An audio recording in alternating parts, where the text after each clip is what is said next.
Olá, bom dia. Interrompemos a programação para transmitir ao vivo a abertura do 2º Seminário Nacional sobre Pactuação Federativa no Brasil Sem Miséria. Representantes dos governos estaduais vão debater experiências sobre ações e programas de superação da extrema pobreza. Bom dia, governador Agnello Queiroz, nossa ministra Tereza Campelo, Ideli Salvati, Marcelo Neri, e todos aqueles que são meus colegas secretários estaduais de assistência social. E, neste momento, eu tenho a honra de representar o Fórum de Secretários Estaduais de Assistência Social, o FONSEAS, esse lugar onde nós temos realmente dialogado bastante para a construção das pactuações necessárias no fortalecimento do Sistema Único de Assistência Social. Sempre é um desafio para nós poder compor. Não falo aqui nem tanto porque a nossa realidade do Distrito Federal é sui generis, porque nós somos Estado e município ao mesmo tempo, e algo mais do que isso, talvez, mas a maioria dos governos estaduais nós temos os desafios para compor os compromissos de cofinanciamento que o governo federal muitas vezes propõe em orçamentos em cada unidade da federação, que possam realmente compor o conjunto de cofinanciamentos da União, dos estados, para que nós apoiemos a ação a serem desenvolvidas nos municípios. Então, com essas palavras, é que a maioria de nós, secretários estaduais de assistência social, vem compor esse debate, esse seminário, na perspectiva de compartilharmos experiências bem-sucedidas e vermos quais são os outros caminhos necessários para a superação da extrema pobreza e, quiçá, da pobreza no nosso país. Muito obrigado, bom trabalho a todos nós.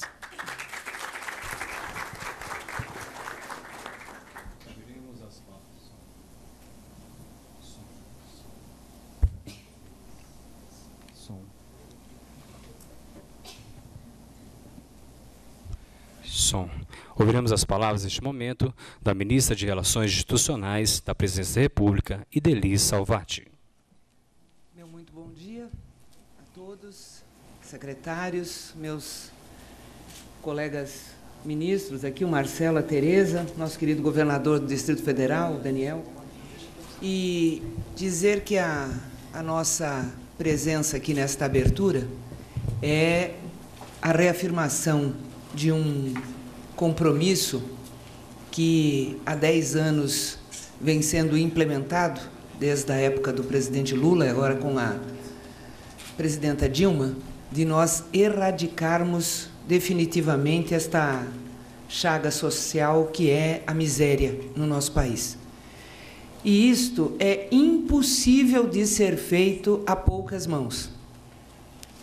Quando o presidente Lula disse que o seu principal objetivo era terminar o mandato com as pessoas fazendo 3 refeições ao dia, manhã, tarde, né? De manhã, no almoço e à noite, as pessoas podem achar isto coisa pouca, mas só quem não tem a alimentação garantida sabe o quanto é difícil, né? E quantos obstáculos têm que ser superados para atingir este objetivo tão singelo, que é de se alimentar, né, diariamente. E, para nós, este processo todo de implantação das políticas, né, de distribuição de renda, de inclusão social, que teve no Bolsa Família o seu grande, né, sua grande alavanca, só foi possível ser feito com as parcerias com as prefeituras. O fator determinante foi o cadastro, a identificação da população que precisaria, né, ter as políticas públicas chegando, né, até a ponta, e as parcerias também com os governos estaduais, seja na complementação de renda, seja na questão das parcerias da implementação de políticas de desenvolvimento local, de política produtiva, de equacionar, né, questões para permitir que a porta de entrada, rapidamente dirija para a porta de saída, né, deste programa de inclusão social. Por isso que, para nós, da Secretaria de Relações Institucionais, que temos a responsabilidade das relações federativas com os governadores, com os prefeitos e com o Congresso Nacional, é muito importante que este segundo seminário seja bem sucedido, como já foi o primeiro, que a gente continue avançando, até porque a questão da inclusão e da erradicação da miséria não é uma política social apenas. Ela se demonstrou de forma inequívoca também uma política econômica. Com a inclusão de milhões de brasileiros, nós tivemos ampliação significativa do nosso mercado interno. Isso nos sustentou em termos de enfrentamento da crise, e talvez a demonstração mais clara do caráter também econômico da política de inclusão social é de que os estados do Nordeste já há vários anos crescem acima da média nacional. Né, uma região onde a política de inclusão foi focada, né, exatamente pelas desigualdades sociais e desigualdades regionais, demonstrou que, ao distribuir, você cresce. E, nesta distribuição, você permite também um crescimento com maior sustentabilidade, porque se sustenta na população brasileira, nos 200 milhões de brasileiros e brasileiras que têm direito a acessar a tudo que é de direito, né, para ser feliz. Então, era isso que eu queria aqui saudar, né, e dar a nossa parcela de contribuição nestas relações, né, que fazemos permanentemente com o Congresso, governadores e prefeitos. Sucesso a todos.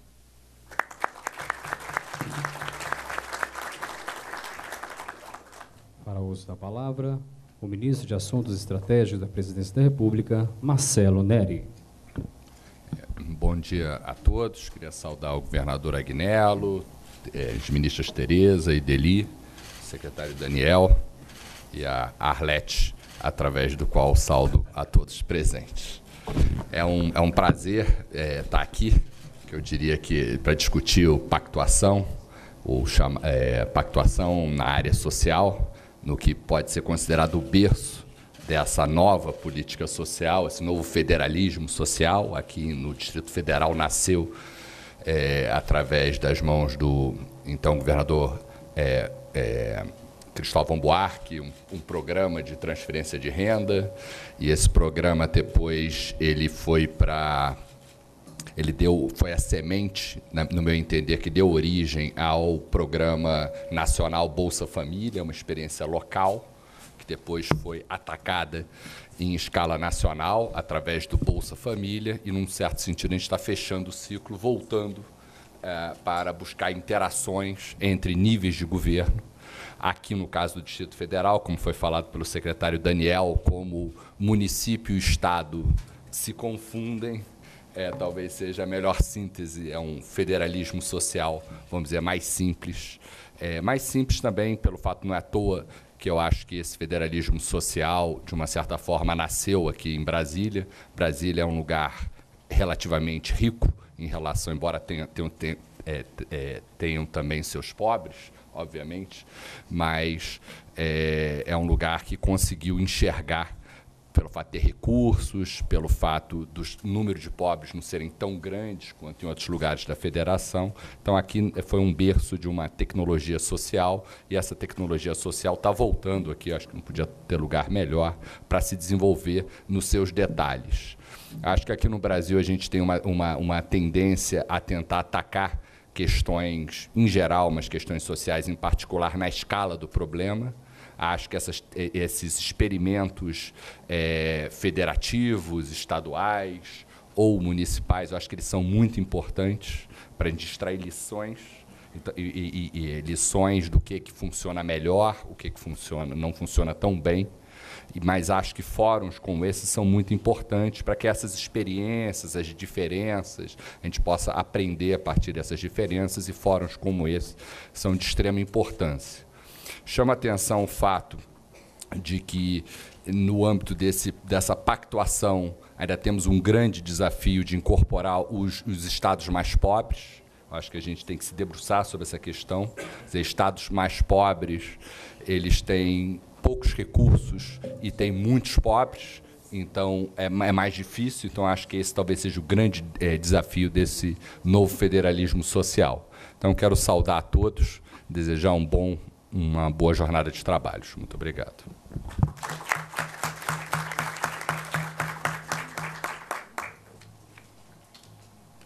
Ouviremos as palavras da ministra de Desenvolvimento Social e Combate à Fome, Tereza Campelo. Bom dia a todos, a todas. É uma alegria estar nessa segunda atividade que fazemos, reunindo praticamente todo o Brasil. O primeiro encontro que nós fizemos, nós fizemos no Rio de Janeiro, agora estamos fazendo aqui em Brasília. A sede aqui, o governo do Distrito Federal nos acolheu. Acho que esse seminário é a prova de que nós estamos conseguindo, com o Brasil Sem Miséria, além de superar a miséria, estar juntando o Brasil todo nesse mesmo caminho. E eu acho que isso é um mérito e um ganho também muito importante da política pública. Então, queria cumprimentar e aproveitar e agradecer ao nosso governador, Agnello Queiroz, governador do Distrito Federal. E dele, o Distrito Federal tem sido pioneiro nas ações que nós fazemos de complementação de renda, e nós tivemos o orgulho, esse ano, de poder anunciar que, aqui no DF, a meta não é a linha mais de R$ 70, é a linha de R$ 140. E isso, para nós, é um orgulho muito grande. De fato, o DF é um estado rico, mas um estado de muitos contrastes, convive, talvez, a maior concentração de renda, né, com a maior desigualdade que a gente possa ter numa única região. Portanto, essa iniciativa é uma iniciativa muito importante, além de todas as outras ações que a gente tem feito juntos, né, os outros estados também, mas queria destacar, em especial, esse esforço do DF, do governador Agnello, né, nessa nossa missão. Cumprimentar a ministra Ideli, nossa parceira, coordena a nossa ação com relação ao Pacto Federativo. Eu acho que esse é um mérito grande também do Brasil Sem Miséria. Nós conseguimos acumular os benefícios de ter construído já uma ação pactuada no país. Isso não é mérito do Brasil Sem Miséria. O conjunto das nossas políticas na área social, de saúde, de assistência, de educação, elas são transmitidas e são organizadas e coordenadas pelos 3 entes federados, e a gente, de certa forma, bebeu desse acúmulo que já existia na seguridade, que existia na educação, mas também conseguimos inovar com medidas importantes que, acho que esses 2 dias servirão de experiências. Superando a miséria, nós vamos poder deixar isso de herança na construção de uma nova forma de conduzir as políticas no Brasil. Cumprimento nosso parceiro, Marcelo Neri.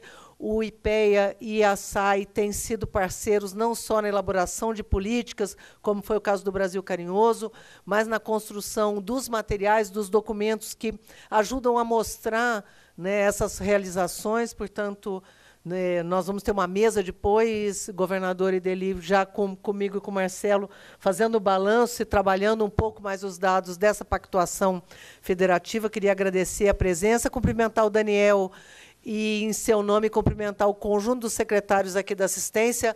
Nós temos, nesse evento, secretários estaduais de assistência, vários secretários da área de trabalho e emprego, representantes da área de educação, da área de saúde. Portanto, temos uma riqueza muito grande, mostrando a diversidade dessa construção, que não acontece só em Brasília, ela conseguiu descer e está acontecendo nos estados e nos municípios. Então, cumprimento o conjunto dos nossos secretários, na pessoa do Daniel, cumprimentar nosso secretário executivo, Marcelo Cardona, Tiago Falcão, que coordena todo o Brasil Sem Miséria, os nossos secretários Paulo Januzzi, Arnoldo, Valéria Gonelli. Nós estamos com todo o MDS aqui presente para, nesses 2 dias, participar intensamente desse debate. Cumprimentar a querida Arlete, nossa deputada distrital, foi nossa secretária, coordenou o FONSEIAS e sempre parceira e conselheira aqui dos secretários estaduais e minha em especial, agradecer a tua presença, cumprimentar todos os técnicos do MDS, das secretarias estaduais que estão aqui presentes. Como eu disse, nós estamos aqui num evento, conseguimos juntar todo o Brasil. Nós estamos, eu acho que só não temos representação por dificuldade de transporte que nós tivemos nesse final de semana, né, Tiago, do Norte, todo o Nordeste, todo o Sudeste, Centro-Oeste. Portanto, estamos um evento muito importante. Foi uma solicitação dos próprios estados que a gente fizesse essa segunda edição, porque na primeira edição nós conseguimos, nessa troca de experiência, viabilizar que aquilo que cada estado fez de melhor pudesse ser inspirador das experiências e de iniciativas, né, aí adaptadas para cada um dos estados. Então, eu acho que fazer essa segunda edição, nós temos ainda um tempo importante de governo, conseguimos superar a miséria do ponto de vista da renda, né, na linha dos R$70 em todo o Brasil, mas, como diz a nossa presidenta, isso é só um começo. Portanto, olhar essa diversidade que é esse país, onde R$70 no interior da Bahia, diferente de R$70 na cidade de São Paulo, mas, ao mesmo tempo, os desafios do Nordeste são diferentes dos desafios do Sul. Olhar essa diversidade e entender que a gente só consegue construir um Brasil sem miséria de fato, garantindo que esses diferentes olhares possam ser incorporados. Nós temos uma diretriz nacional construída no Brasil Sem Miséria, que são as ações do governo federal. Nós temos programas que são nacionais, como é o Bolsa Família, como é a Busca Ativa, com diretrizes concretas do que deve ser feito e construído, como é o Pronatec, como são as ações de microempreendedor individual, como são as ações de ATER, como são as ações de fomento, mas queremos incorporar o que cada estado tem de contribuição a dar. E eu acho que o grande diferencial que tem nos unido nessa missão é que nós queremos parar de concorrer. Nós queremos complementar ações, somar esforços, olhar numa única direção, e é assim que a gente vai conseguir construir, de fato, um Brasil sem miséria, como estamos construindo. Então, queria parabenizar a todos, agradecer pela presença e desejar um bom trabalho. Obrigado.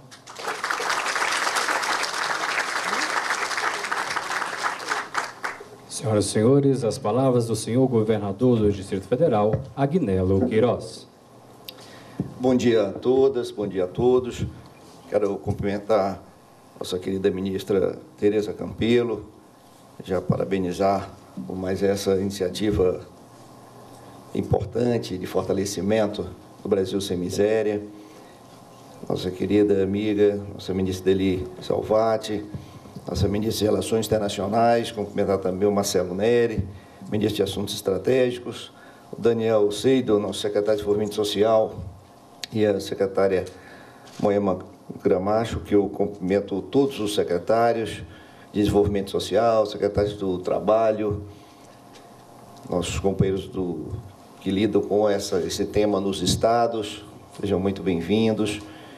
Nossa companheira Arlete Sampaio, que é líder do governo do Distrito Federal na Câmara Legislativa, e foi nossa secretária de Desenvolvimento Social. Também cumprimentar o secretário nacional de Economia Solidária, cumprimentar também os nossos secretários aqui do Ministério de Desenvolvimento Social, Tiago, o Haroldo Campos, também o Paulo Giannuzzi, os secretários aqui das diversas, do governo federal, dos governos estaduais também, e do Distrito Federal aqui presentes. Cumprimentar a Beil Feitosa, que é presidente do Conselho ADF, o Marcelo Piscini, presidente da Emater DF, e todos os nossos companheiros que compõem o Fórum Nacional de Secretários de Assistência Social. Dizer aqui da nossa satisfação de poder participar aqui desse segundo seminário. Considera-se uma iniciativa muito importante, porque através da troca das experiências é que nós vamos fortalecer essa grande frente de atuação no Brasil, que é o combate à pobreza, isso que foi relegado sempre a um 10º plano durante toda a nossa história. Uma história recente do Brasil, o combate à pobreza e a tecnologia social, o desenvolvimento humano é uma referência no mundo e é uma política central no nosso país. E que consegue envolver todos os estados do Brasil. E o exemplo é aqui que estamos reunidos para analisar, fazer o balanço do Brasil Sem Miséria e trocarmos experiência, aperfeiçoar. O Brasil faz coisas maravilhosas em cada canto desse país e isso precisa ser socializado para que todos possam, adaptando a sua realidade, também possam aplicar em cada área, em cada região do Brasil e errarmos menos, porque o nosso povo não pode esperar e é o mais necessitado, é o que mais precisa, e quanto mais rápido dermos resposta, é fundamental nesse esforço que o governo federal vem fazendo, coordenando todas as ações nossas nos estados, notadamente aqui a nossa ministra Tereza Campelo, com muita competência, muita dedicação. Falo isso porque ela foi uma parceira nossa fundamental aqui, pegamos uma tragédia humana nessa área de...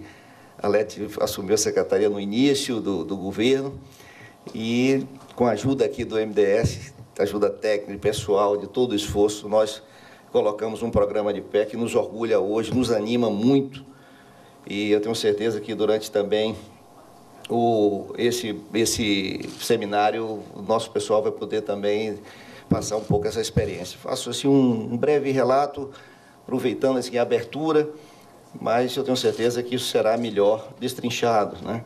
E é uma honra poder sediar a segunda edição do seminário.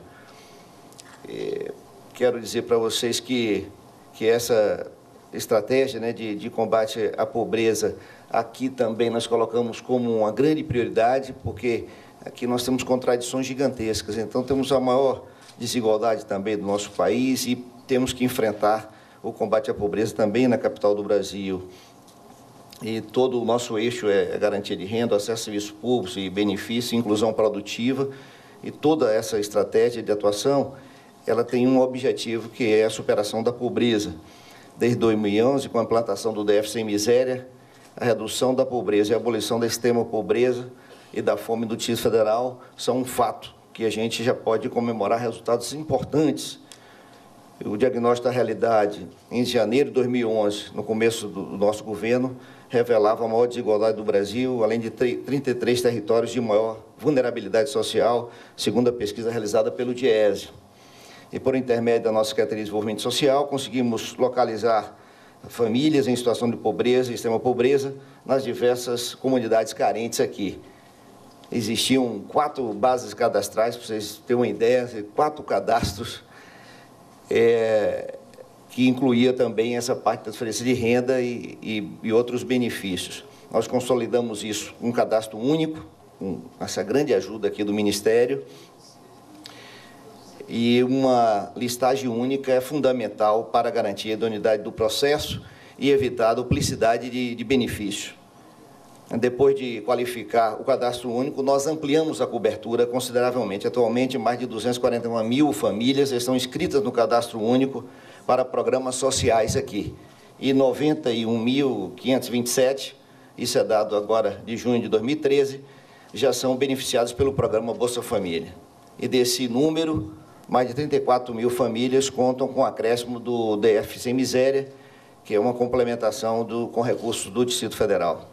E, deste modo, o governo do Distrito Federal está trabalhando em outras áreas, como a alfabetização, alfabetização aqui no DF, que é o DF alfabetizado, e educação de jovens e adultos. Regularização também de habitações para os contemplados com Bolsa Família. Também qualificação profissional por meio do Pronatec, Qualificopa, e também pelas fábricas agora, um programa recente, Fábrica Social. Ampliação do acesso aos benefícios sociais e investimentos em várias ações que incluem inauguração, sobretudo, de restaurantes comunitários. O café da manhã na escola, que depois, durante o seminário, eu gostaria que o Daniel vai explicar bem, é uma iniciativa brilhante e que, com grande êxito já, estamos já com mais de 100 escolas em áreas muito carentes, com o café da manhã na escola. Além de melhorar o desempenho na escola, geramos uma demanda na agricultura familiar aqui, que tem grande êxito, diminuindo a pobreza também na área rural. centros de referência de assistência social, centros de convivência e centro de referência especializada em população em situação de rua, que é o Centro POP.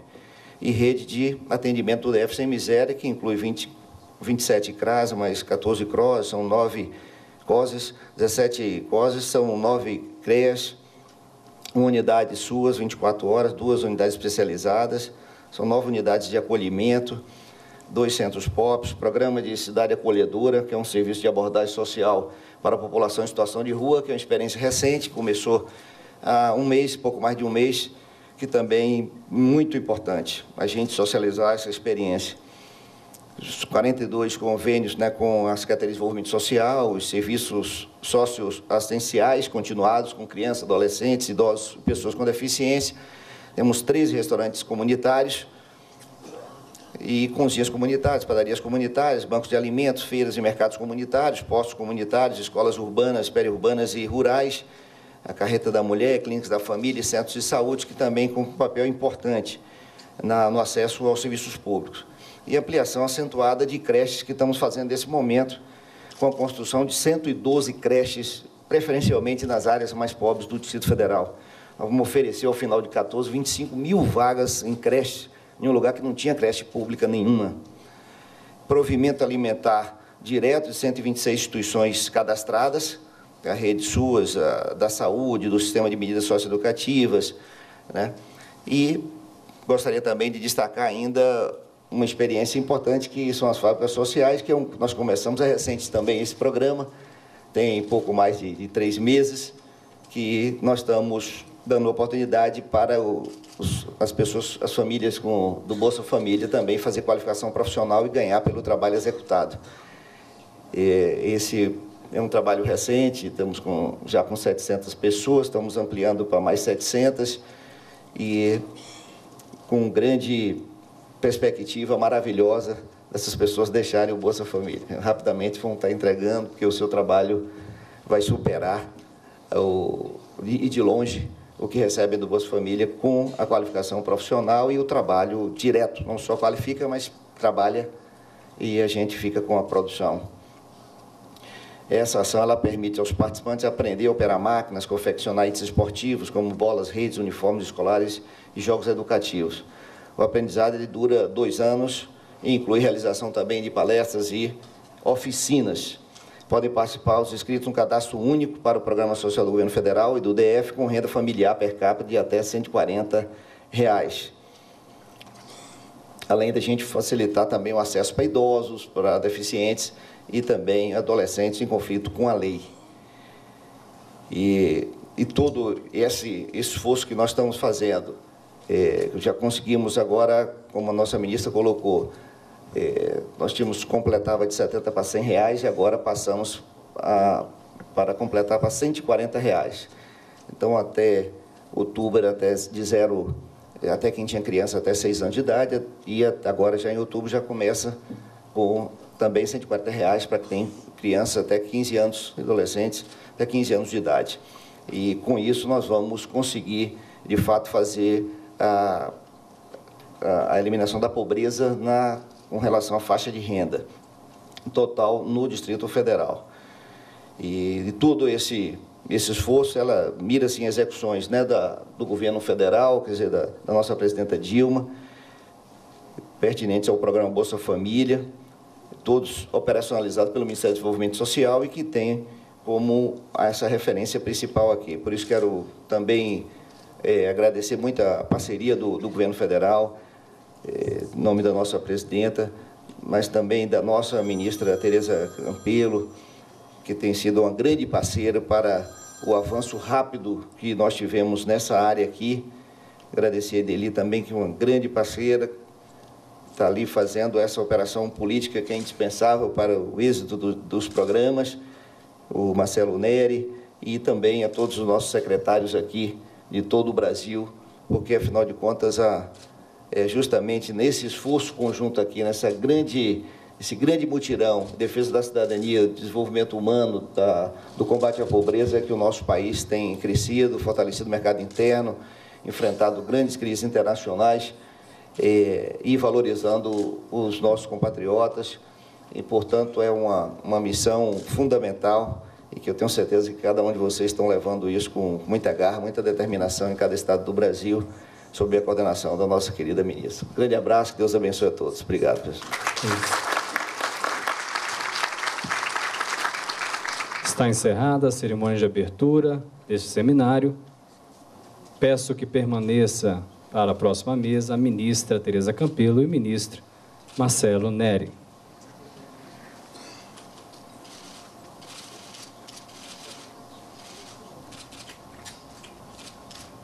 Você acompanhou a abertura do 2º Seminário Nacional sobre Pactuação Federativa no Brasil Sem Miséria, com a participação da ministra do Desenvolvimento Social e Combate à Fome, Tereza Campelo, o ministro da Secretaria de Assuntos Estratégicos da Presidência da República, Marcelo Neri, a ministra da Secretaria de Relações Institucionais, Ideli Salvati, e o governador do Distrito Federal, Agnello Queiroz. O objetivo do encontro é que representantes dos governos estaduais e do Distrito Federal compartilhem experiências de programas e ações de combate à extrema pobreza implantados pelos municípios.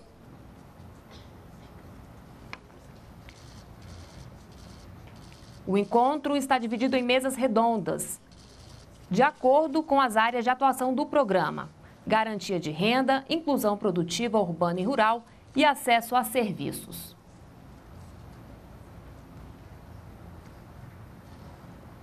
Estamos aguardando, então, essa primeira mesa redonda do 2º Seminário Nacional sobre Pactuação Federativa no Brasil Sem Miséria. Durante o seminário, vai ser lançado o site Brasil Sem Miséria no seu estado. O portal tem informações específicas sobre as principais ações do Plano Brasil Sem Miséria em cada estado. Daremos início à palestra 2 anos superando a extrema pobreza. Com a palavra, o ministro Marcelo Neri.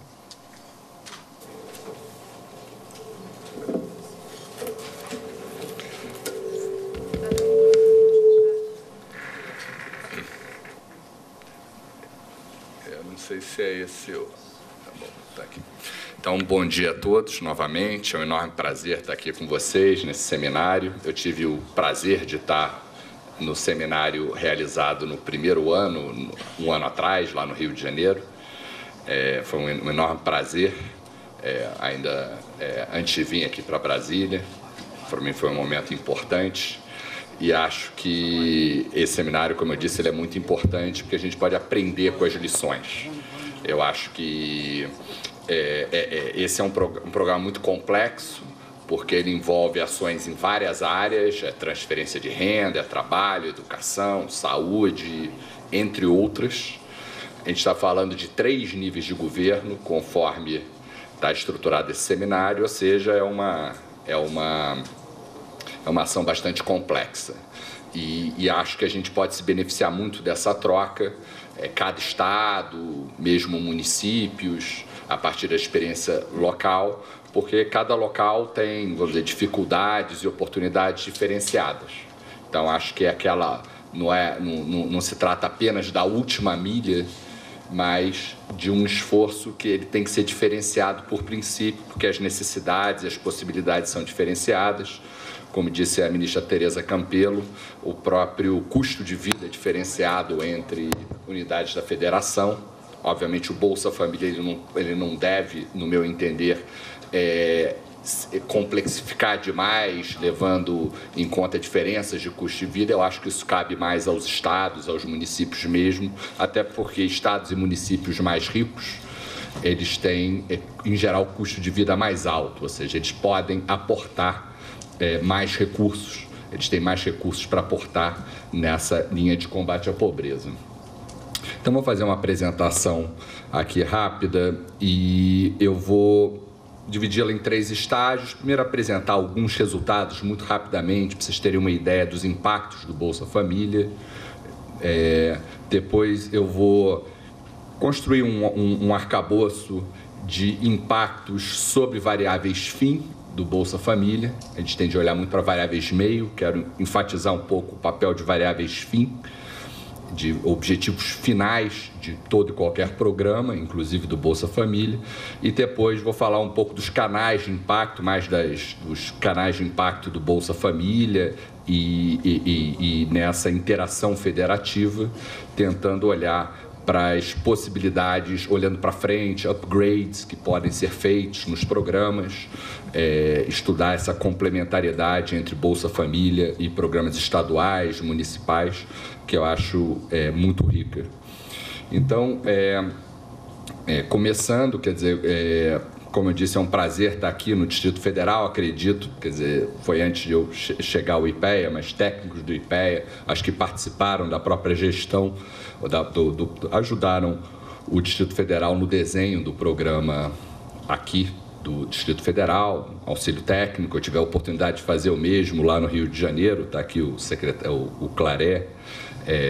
Aqui, acho que não existe nada mais importante do que a gente ajudar a contribuir para as políticas públicas. Quando elas são locais, a gente ganha um ar mais próximo dos problemas e das soluções.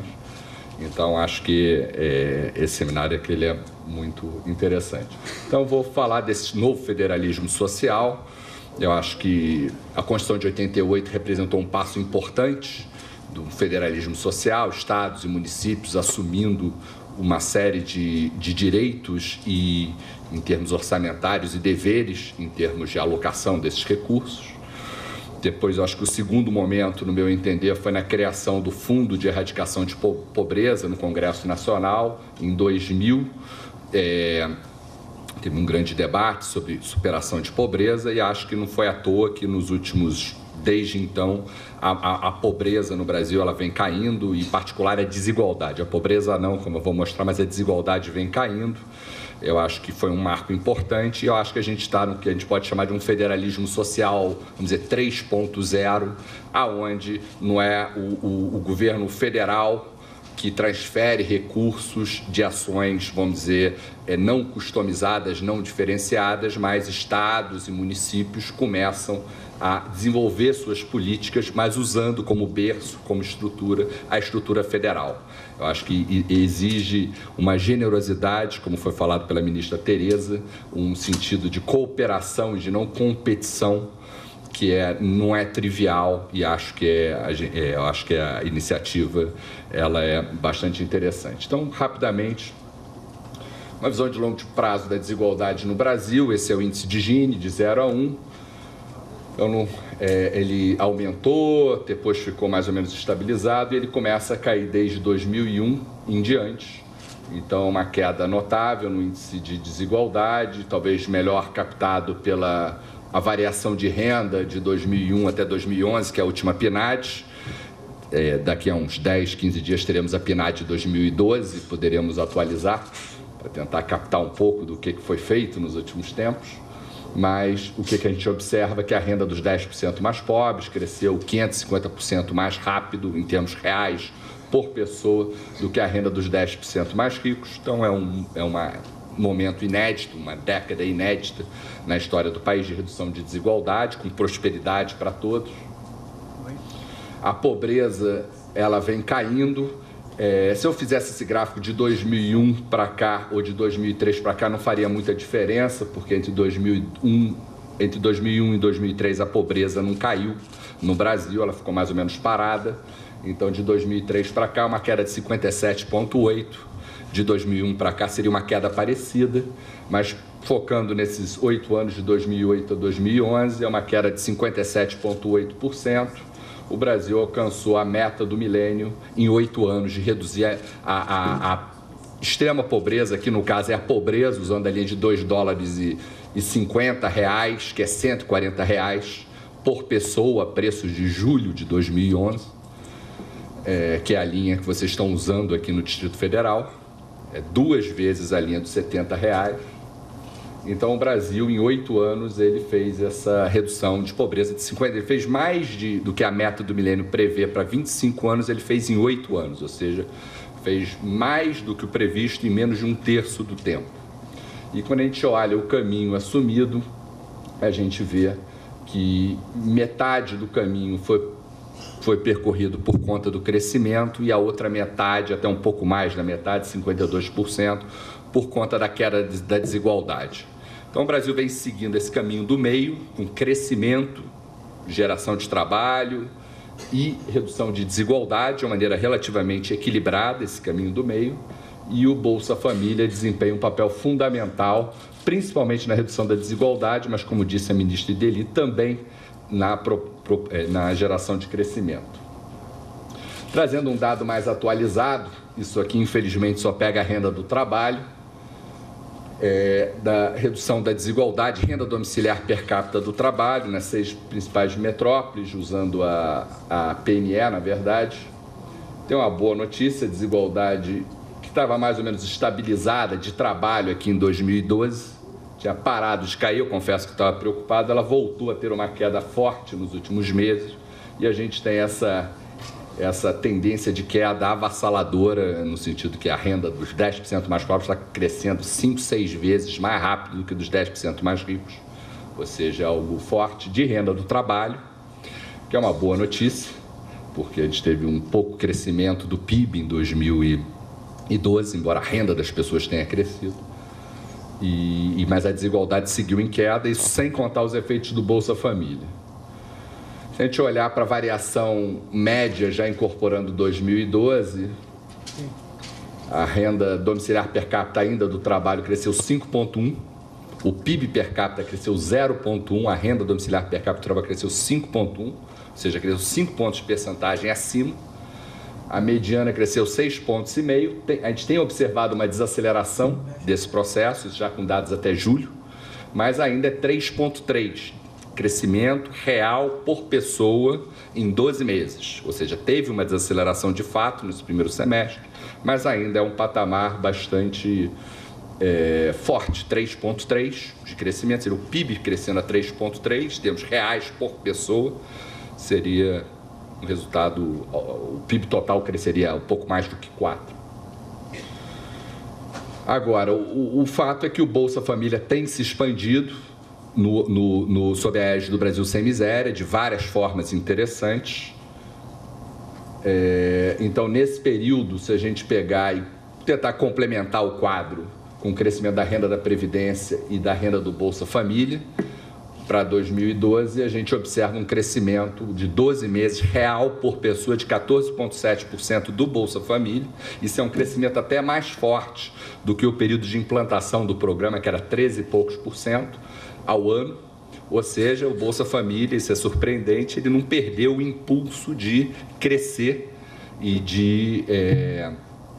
cresceu 14,7%, ou seja, aquele 5,1% de 2012, ele é conservador. Se eu botar o efeito do salário mínimo sobre a Previdência e a criação do Brasil Carinhoso e uma série de upgrades que houveram no Brasil Sem Miséria, você tem um crescimento ainda maior.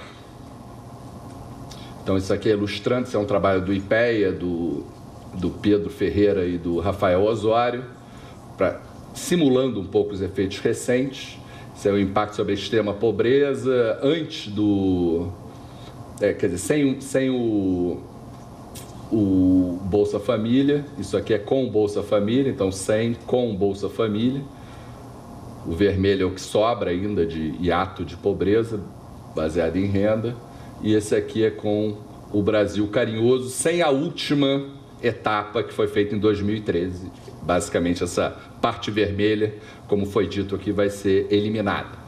Então, basicamente, o Brasil tem feito e continua a fazer um processo de superação da extrema pobreza bastante forte. E como eu mostrei já da pobreza, usando a linha de vocês de R$140 mês, só que a preços de 2011, caiu 57,8% em 8 anos. Então, aqui indo para a segunda parte da apresentação, propor para vocês um arcabouço baseado em objetivos finais. Quer dizer, quais são os objetivos finais de uma sociedade, independente das políticas seguidas. Eu acho que é interessante olhar. Eu gosto muito da linha adotada aqui no programa, no Bolsa Família, de transferência de renda, inclusão produtiva, acesso a serviços públicos. Eu vou ir para esse arcabouço no final, mas discutir um pouco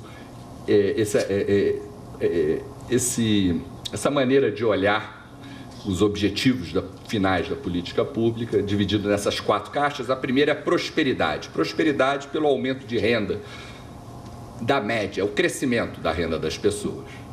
O segundo tipo de efeito é a sustentabilidade. Esse crescimento ele tem que ser sustentável ao longo do tempo, não estamos falando de um crescimento de um ano, mas em múltiplos anos. Isso tem que olhar para os estoques de capital humano, ambiental, social. Em vários desses estoques, o Bolsa Família ele tem um papel fundamental. Ele não só dá o peixe, mas ele ensina a pescar, ele dá a vara de pescar, como no Pronatec, parcerias com Pronatec, microcrédito, etc. Sustentabilidade seria a segunda caixa. A terceira caixa, igualdade. A gente não pode olhar só para a média, a gente tem que olhar para a igualdade entre pessoas, entre grupos da sociedade.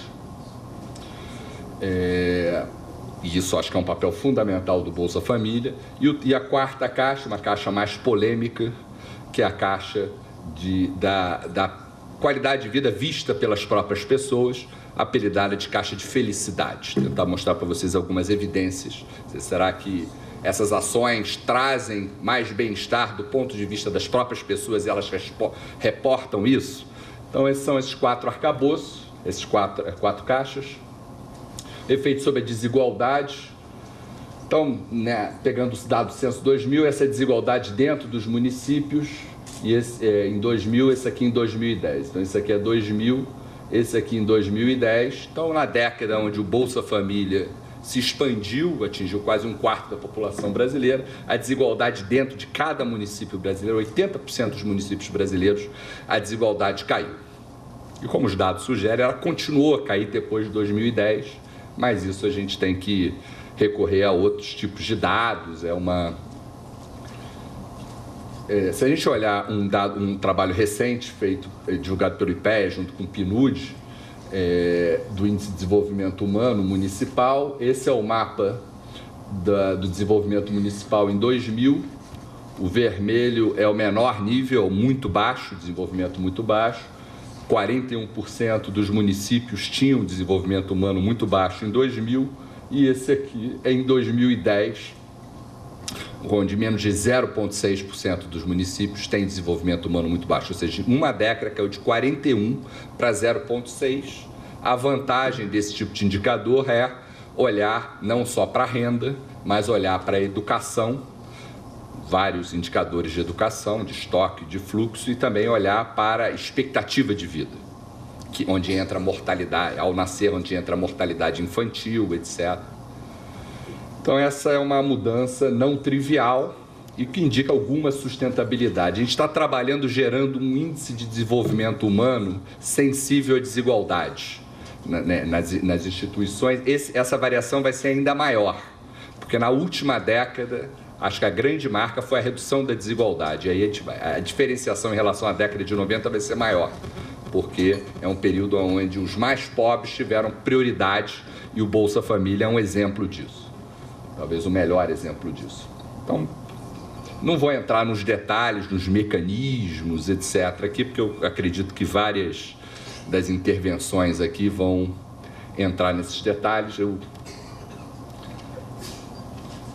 Se a gente olhar a variação de renda de 2001 a 2011, pensando um pouco em sustentabilidade, como foi dito aqui, o maior crescimento de renda foi Nordeste e Centro-Oeste, e seguido do Norte. A gente costuma-se falar que esse crescimento não é muito sustentável, em particular no Nordeste, porque o Bolsa Família não estaria incentivando o trabalho, não há nenhuma evidência sobre isso, mas é uma crítica costumeira dos críticos do programa. É só chamar a atenção que o crescimento da renda do trabalho no Nordeste foi 43% nesses 10 anos, ou seja, as pessoas gerando a sua própria renda, em termos reais por pessoa, 43%. É verdade que o Bolsa Família puxa muito o crescimento de renda, mas é uma base pequena e com uma focalização bastante grande, como a gente vai ver.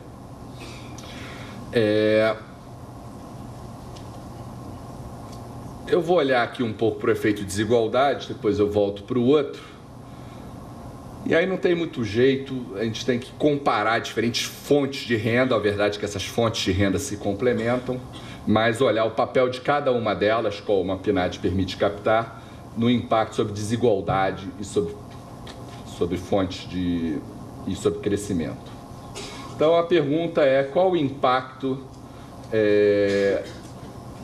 de cada uma dessas rendas na obtenção do crescimento da renda. Então, o trabalho foi 76% da renda do brasileiro, cresceu nesses 10 anos por conta do trabalho, foi o principal motor. Segundo, Previdência. Em terceiro lugar, Bolsa Família, com 3%. É pequeno o impacto do crescimento do Bolsa Família sobre a renda das famílias, 3%. Isso eu acho que é uma qualidade, não um defeito, porque na média significa o impacto fiscal do programa. Agora, o impacto sobre a desigualdade, ele é 13%. Ou seja, o Bolsa Família gasta 3, impacta 13% da redução da desigualdade, se deve ao Bolsa Família. Ou seja, é um custo fiscal sobre o benefício social em termos de redução de desigualdade, aqui medido pelo índice de Gini, ele é maior do que os outros programas. Ele é 2 vezes maior do que o BPC, que também é um programa do Ministério do Desenvolvimento Social, e 360% mais forte que as transferências de previdência social. Ou seja, cada ponto percentual de redução de desigualdade obtido pelo Bolsa Família, ele é mais barato do que as outras fontes. Então, no fundo, a gente está falando aqui de uma estrutura, todos os programas estaduais e municipais que estão baseados no Bolsa Família, eles têm essa capacidade inerente de chegar aos mais pobres. Seguir esse princípio de dar mais a quem tem menos e chegar aos mais pobres. Mais do que outros programas, todos eles têm os seus méritos, mas eu gostaria de destacar o Bolsa Família e os programas neles baseados, como aqui discutidos, nessa capacidade de chegar ao mais pobre dos pobres. Ele custa 3 e chega a 13. Então, o Bolsa Família ele é importante em termos de redução de desigualdade, e é um trabalho, a gente está lançando um livro, o MDS junto com o IPEA, que vai ser lançado daqui a um mês, se tudo correr bem, vai correr tudo bem, obviamente, mas celebração dos 10 anos do Bolsa Família, e tem um trabalho com o Pedro Ferreira e com o Fábio Vaz, que a gente analisa os impactos sobre a prosperidade geral da nação, não é sobre desigualdade. Então, é o custo de cada programa, a vantagem do Bolsa Família, menos de 0,5 pontos percentual do PIB, ele é mais barato até do que o BPC, bem mais baixo do que regimes de previdência, etc. No entanto, aí analisando os fluxos, todos os fluxos, como interage, então, cada real que você gasta de Bolsa Família, o PIB cresce 1,78. E o consumo cresce 2,4 para cada real, pelos efeitos multiplicadores. Ele é bem maior do que os outros programas. Então, o Bolsa Família, os críticos do Bolsa Família, e não são poucos, são muitos críticos do Bolsa Família, isso é importante a gente saber disso, está fazendo várias manifestações, tinham cartazes contra o Bolsa Família, mas devem saber que o Bolsa Família produz impactos macroeconômicos sobre o crescimento não triviais. Cada real que você gasta, 2,4 é o crescimento, e é maior do que os outros programas. Por quê? Porque ele tem essa capacidade de chegar aos mais pobres, e os mais pobres, eles gastam a maior parcela do seu rendimento. Então, aquele dinheiro chega àqueles que precisam mais, eles consomem aquele recurso, faz as rodas da economia girar. Então, o Bolsa Família, em termos de impacto sobre desigualdade, impacto sobre a prosperidade, ele é um programa mais interessante do que outras transferências. Repito, todas elas são importantes, elas se complementam, mas se a gente fizer uma corrida entre elas, o Bolsa Família chega na frente. A última medida, não tem um resultado final, mas é um pouco o impacto sobre a felicidade, é uma tentativa de medir aqui. Tem um dado, então, infelizmente ainda não tem o resultado final, então vou deixar vocês sob suspense. Mas, quer dizer, a região, se você perguntar para as pessoas, dá uma nota de 0 a 10 sobre a sua vida, a região que dá a nota mais alta, em média, é o Nordeste, 7,38. Pesquisa do IPEA, outubro de 2012, 3.800 famílias. Então, esse é um pouquinho mais do que o Centro-Oeste, só que a gente sabe que a renda no Nordeste, mesmo depois desse crescimento, mesmo após o Bolsa Família, é menor. Então, e a gente sabe que mais renda significa, em geral, e mais notas de felicidade. Então, as pessoas que têm renda mais alta, quem não tem renda dá uma nota média de 3,7, pessoas que ganham acima de 5.400, 8,3. Ou seja, tem uma diferença grande. Se fizer a felicidade controlada, quer dizer, controlando por uma série de características, gênero, região, etc., essa relação vale. Então, no Nordeste, na verdade, a felicidade controlada do Nordeste, quer dizer, comparando o nordestino com pessoas de outras regiões, ou do Norte, onde tem uma grande porcentagem de Bolsa Família, porque busca os mais pobres, você tem um efeito positivo. Eu não consegui estimar, isso ainda não me cheguei nesse ponto, mas a pergunta é o seguinte: quem recebe Bolsa Família reporta? Isso, obviamente, as pessoas às vezes podem reportar, podem achar que está feliz, mas não está feliz, mas quem é que vai dizer, né? Cada um sabe a dor e a alegria de ser o que é, né? Já dizia o Caetano Veloso, né? Então, a gente só pode perguntar às pessoas. Eu acho que isso é um exercício saudável, muitos acham meio arriscado perguntar para as pessoas o que você acha da sua vida. Eu acho que é interessante perguntar às pessoas e ter os cuidados na hora de interpretar os resultados. Então, aqui há uma pista de que os receptores de Bolsa Família reportam uma nota média de 6,8, é um pouco menor do que, mas a renda deles é bem menor. Eu acho que quando eu controlar por renda, é capaz desse efeito dominar o outro. Eu não tenho certeza. Agora, uma coisa que a gente já sabe, eu sou capaz de apostar. Se alguém quiser fazer uma aposta comigo, eu aceito, que eu acho que as minhas chances de ganhar a aposta são boas. Agora, a felicidade futura pede para a pessoa dar uma nota de 0 a 10 para a sua felicidade daqui a 5 anos, no Bolsa Família é maior do que o total da população, que é um dado curioso, porque a evidência internacional mostra que existe uma correlação positiva entre a renda das pessoas e a felicidade que elas reportam. E o Bolsa Família meio que quebra, as pessoas ainda são mais pobres, que recebem o Bolsa Família, no entanto, reportam um nível de felicidade mais alto. Então, eu defendo um pouco, estudar um pouco essas relações, a opinião das pessoas sobre a sua própria vida, sobre educação, sobre saúde. O IPEA tem uma linha de pesquisa sobre isso, ela é complementar às outras. Então, queria deixar vocês com essa mensagem. Então, aqui rapidamente, meu tempo está avançando, falar um pouco sobre, olhando para frente, tentando a guisa de algumas contribuições para o trabalho de vocês, falar um pouco dos canais de impacto do Bolsa Família e em particular dos programas subnacionais, estaduais e municipais. O primeiro efeito é o efeito transferência monetária, aquele que é de curto prazo, aquele que chega rápido. Então, a estratégia do Bolsa Família é dinheiro na mão da mãe. 91% dos beneficiários são mulheres.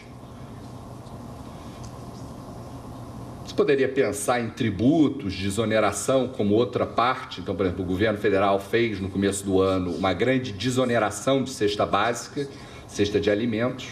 E o que, na verdade, a gente tem um estudo lá no IPEA que mostra que existe uma grande complementariedade entre a desoneração e o Bolsa Família. A gente fez um teste desses dois canais e, na verdade, eles são altamente complementares. O Bolsa Família favorece o mais pobre dos pobres. Aumenta a despesa monetária, por exemplo. A desoneração diminui a despesa monetária. Então, o Bolsa Família tem a capacidade de atacar a base da distribuição. Essa é a vocação dele, é ir no mais pobre dos pobres. E a desoneração não, ela já é mais geral. A verdade é que os pobres consomem mais alimentos do que o restante da população, mas o Bolsa Família ele é mais pró-pobre do que a desoneração em si. Então, aqui, antes de entrar aqui, então, chamar a atenção, isso aqui é baseado no modelo usado no Rio de Janeiro, tanto município quanto estado. Entrando aqui no canal de transferências monetárias. Então, a gente tem a linha aqui do $1,25. Eu gosto de falar $1,25. Eu já vi a Tereza falar $1,25, já vi a presidenta. Eu defendo isso.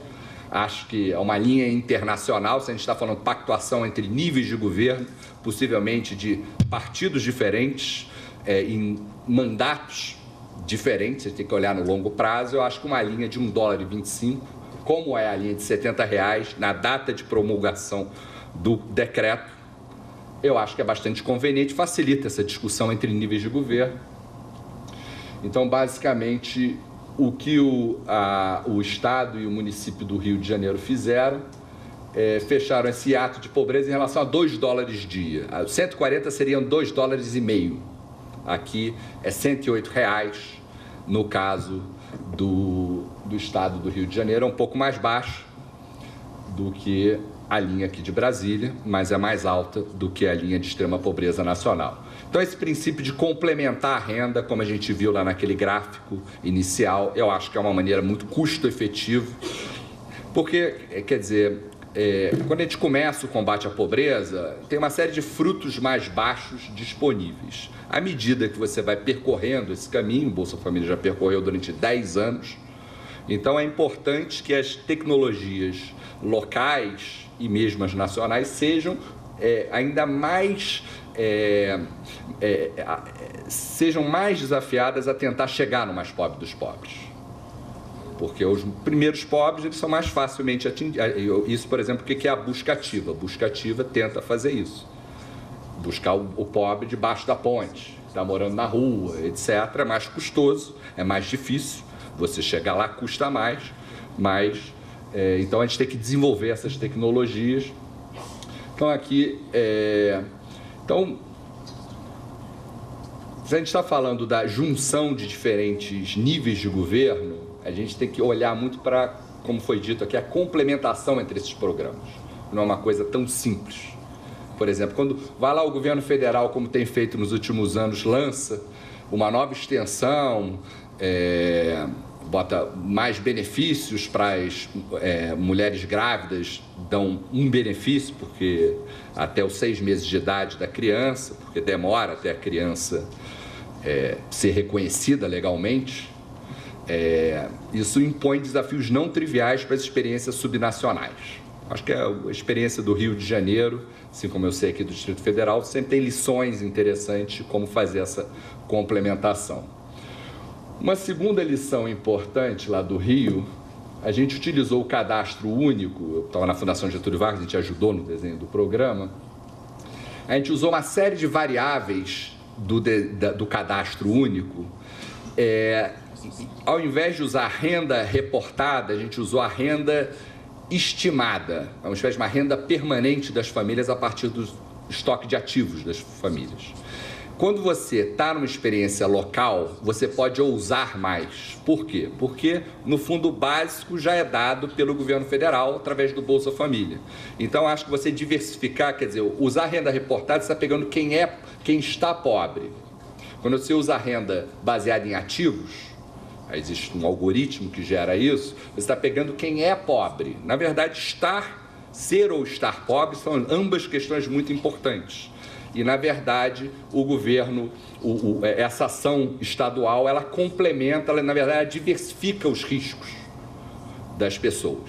Então, eu defendo, às vezes, usar uma outra metodologia, porque, na verdade, todas as metodologias elas são arriscadas. Tem erros de mensuração. Se você usar duas, a chance é de você... até porque, vamos dizer... Se aquela família está com uma renda baixa, vai lá, o Brasil Sem Miséria complementa até o mínimo. Então, esse tipo de risco está assegurado. Então, talvez seja interessante o governo estadual ou o governo municipal diversificar esse risco. Pegar o risco da pobreza crônica e não da pobreza corrente. Então, acho que... explorar um pouco aqui para... Eu sou um entusiasta dessa estratégia de dar o dinheiro na mão da mãe. Acho que essa é de uma sabedoria milenar, desde que o mundo é mundo, né? Eu acho que 91% dos beneficiários que recebem o cartão são as mulheres, são as mães. Acho que essa estratégia, ela é de uma sabedoria gigantesca. Eu não vou ter muito tempo aqui meus gráficos estão meio apagados, mas chamar a atenção que lugares que tem muitas mulheres que são mães, elas têm um índice de desenvolvimento humano mais alto. Esse é o fato estilizado que eu quero chamar a atenção. Mãe é capital social em estado bruto. Então, um programa que utiliza mãe para o dinheiro chegar nas crianças, ele tem um caminho mais rápido. O mecanismo de transmissão vai direto ao ponto. Não vamos tomar riscos, vamos usar o caminho seguro, que são as mães.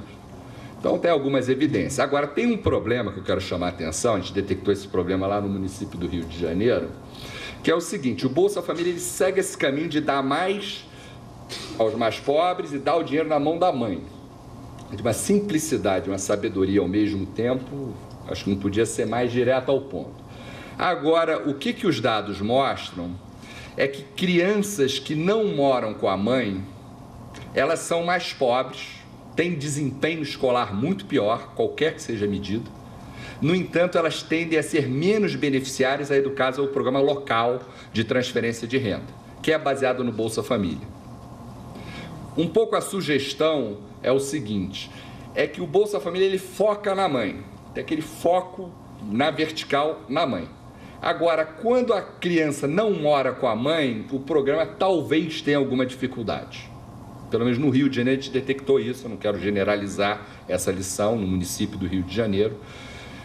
A partir desse, então foi criado lá um programa chamado Amor de Mãe, que é um processo de busca ativa das crianças na escola.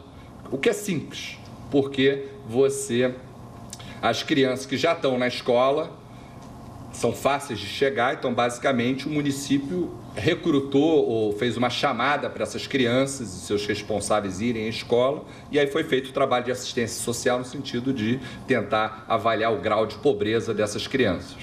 Então, quer dizer, o que eu quero chamar a atenção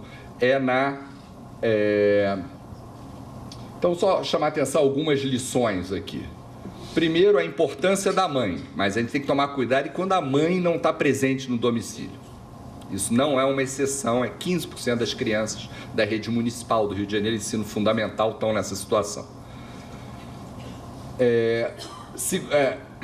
Segunda lição, usar referências internacionais como o Bolsa Família já usa. A linha de extrema pobreza é $1,25 e aqui nesse lugar aqui da Federação, Distrito Federal, você usa uma linha, não é a linha internacional do milênio, porque é $2,50, mas eu acho que deveria ser a linha internacional do milênio, porque o fator lá de Engel é 2.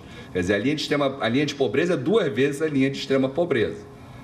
No Brasil e em outras partes, é 2 cravado. Então, acho que $2,50 é interessante, ou $2, como se foi usado lá no Rio de Janeiro.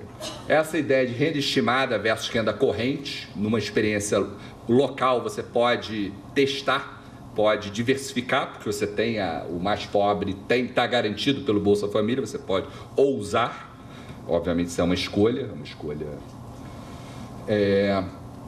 O princípio de completar a renda até a linha de pobreza, usado no Brasil Carinhoso, eu acho que isso é um princípio muito custo-efetivo, quer dizer, no fundo a folha de pagamento hoje em dia do Brasil Sem Miséria, do Bolsa Família, é diferenciada pessoa por pessoa.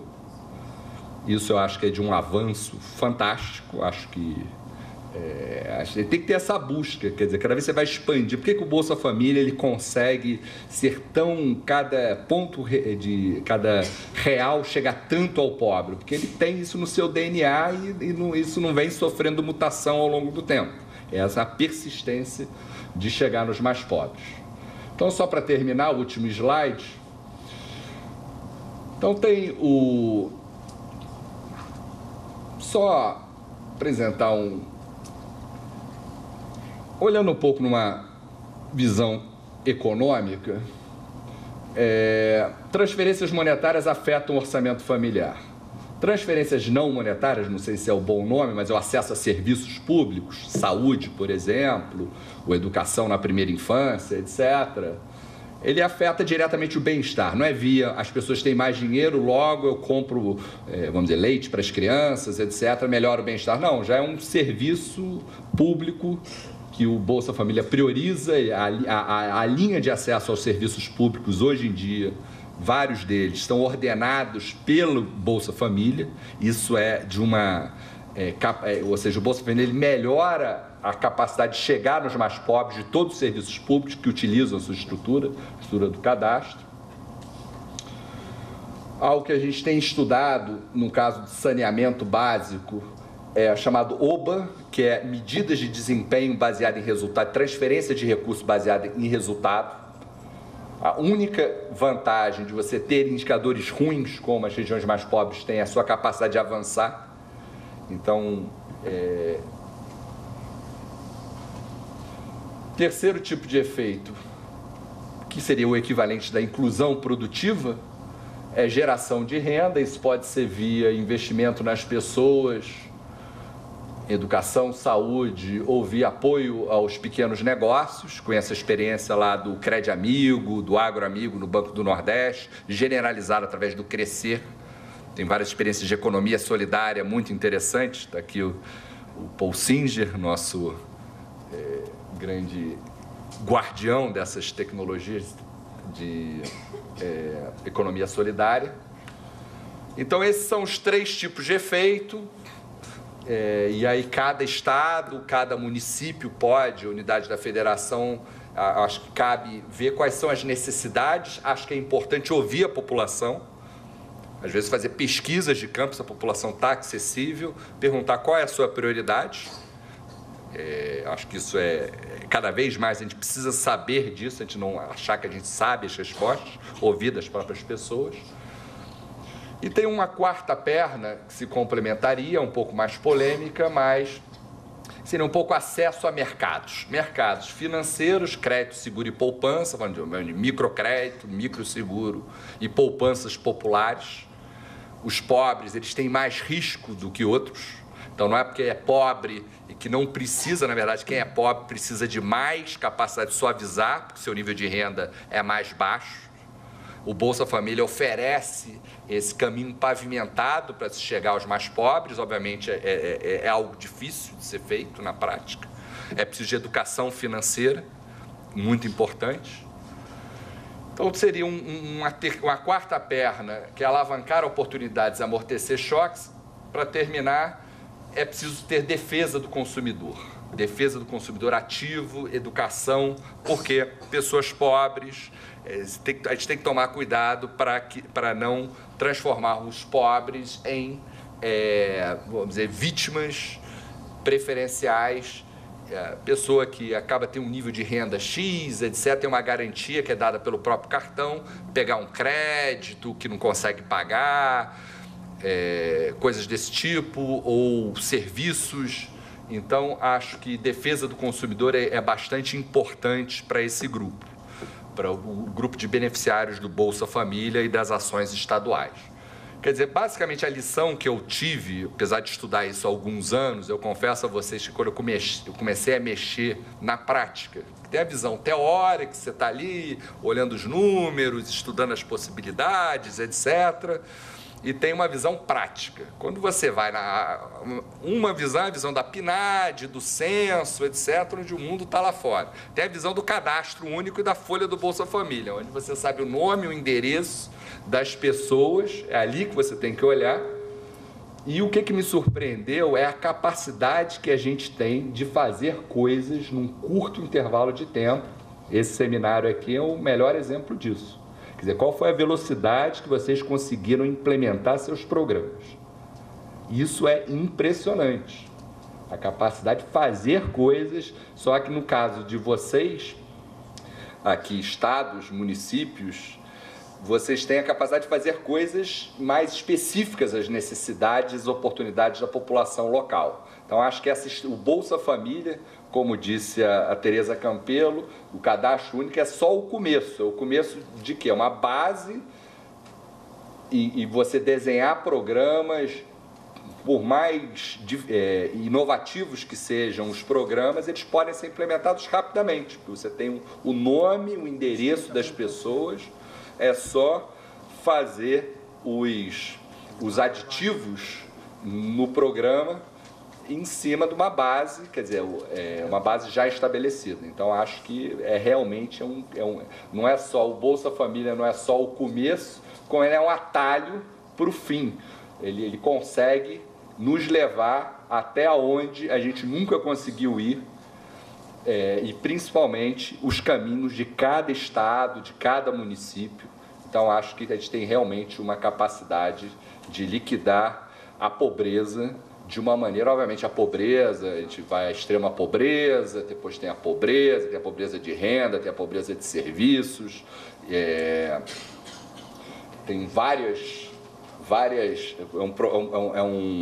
é um fenômeno complexo, a pobreza, mas eu acho que a gente tem capacidade de distribuição, de chegar até os mais pobres dos pobres, coisa que não tínhamos há 10 anos atrás. Então, acho que na verdade, a nossa grande responsabilidade, seja federal, seja estadual, não temos mais desculpa. O caminho em direção ao fim da pobreza está pavimentado. E poucas sociedades, principalmente a sociedade do tamanho e da diversidade, da desigualdade brasileira, pode dizer isso. Mas isso é só, vamos dizer, o nosso momento atual, quer dizer, o que a gente consegue fazer. Agora, como eu disse na minha fala introdutória, a gente tem que pensar com mais cuidado, o governo federal, etc., sei que isso é uma preocupação da ministra Tereza Campelo, como envolver de uma maneira melhor os estados mais pobres, que têm menos capacidade financeira e que têm um problema maior. Acho que essa é uma questão que urge nós nos debruçarmos. Muito obrigado.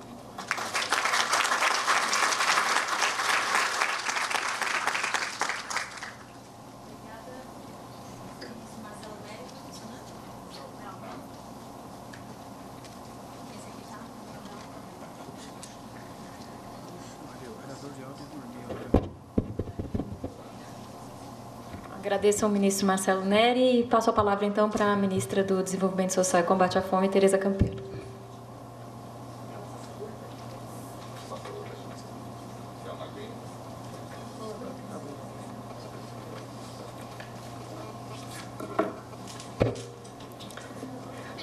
Mais uma vez, bom dia a todos e a todas. Tivemos vários secretários que chegaram. Eu tinha feito já uma rápida introdução falando da importância e da alegria para o MDS e para o governo federal estar podendo participar desse momento com vocês, de troca de experiências, de construção do longo caminho que nós temos ainda de trabalho conjunto. Nós, de fato, estamos aqui com uma presença de muita qualidade, né? Eu já tinha citado que nós estamos em peso aqui com os nossos secretários estaduais todos, nossos secretários do MDS todos, com uma parte grande da nossa equipe técnica.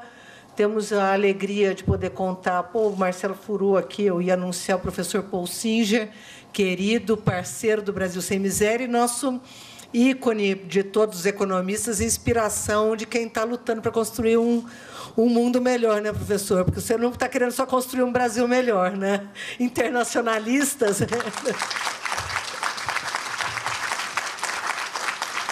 Estamos também... O Paulo Guilherme foi embora? Estávamos até agora com o Paulo Guilherme Cabral, que nos ajuda a construir o Bolsa Verde, a presença de várias outras participações aqui de estados e municípios. Vou citar alguns secretários que assinaram a inscrição aqui para que a gente possa saber, porque nós realmente estamos com uma presença muito importante. Então, está aqui a Moema Gramacho, secretária de Desenvolvimento Social e Combate à Fome da Bahia, a Maria Luci Silva, secretária adjunta de Inclusão e Assistência e Desenvolvimento Social do Sergipe, a nossa secretária está licenciada, a Maria Luci é secretária adjunta e está no exercício da função. Celiane Rocha, secretário de Assistência e Desenvolvimento Social de Alagoas, o Daniel Seidel, que já estava aqui desde o começo com a gente, secretário de Estado de Desenvolvimento Social e Transferência de Renda do DF. Também estamos com o nosso secretário adjunto do DF, o Raimundo.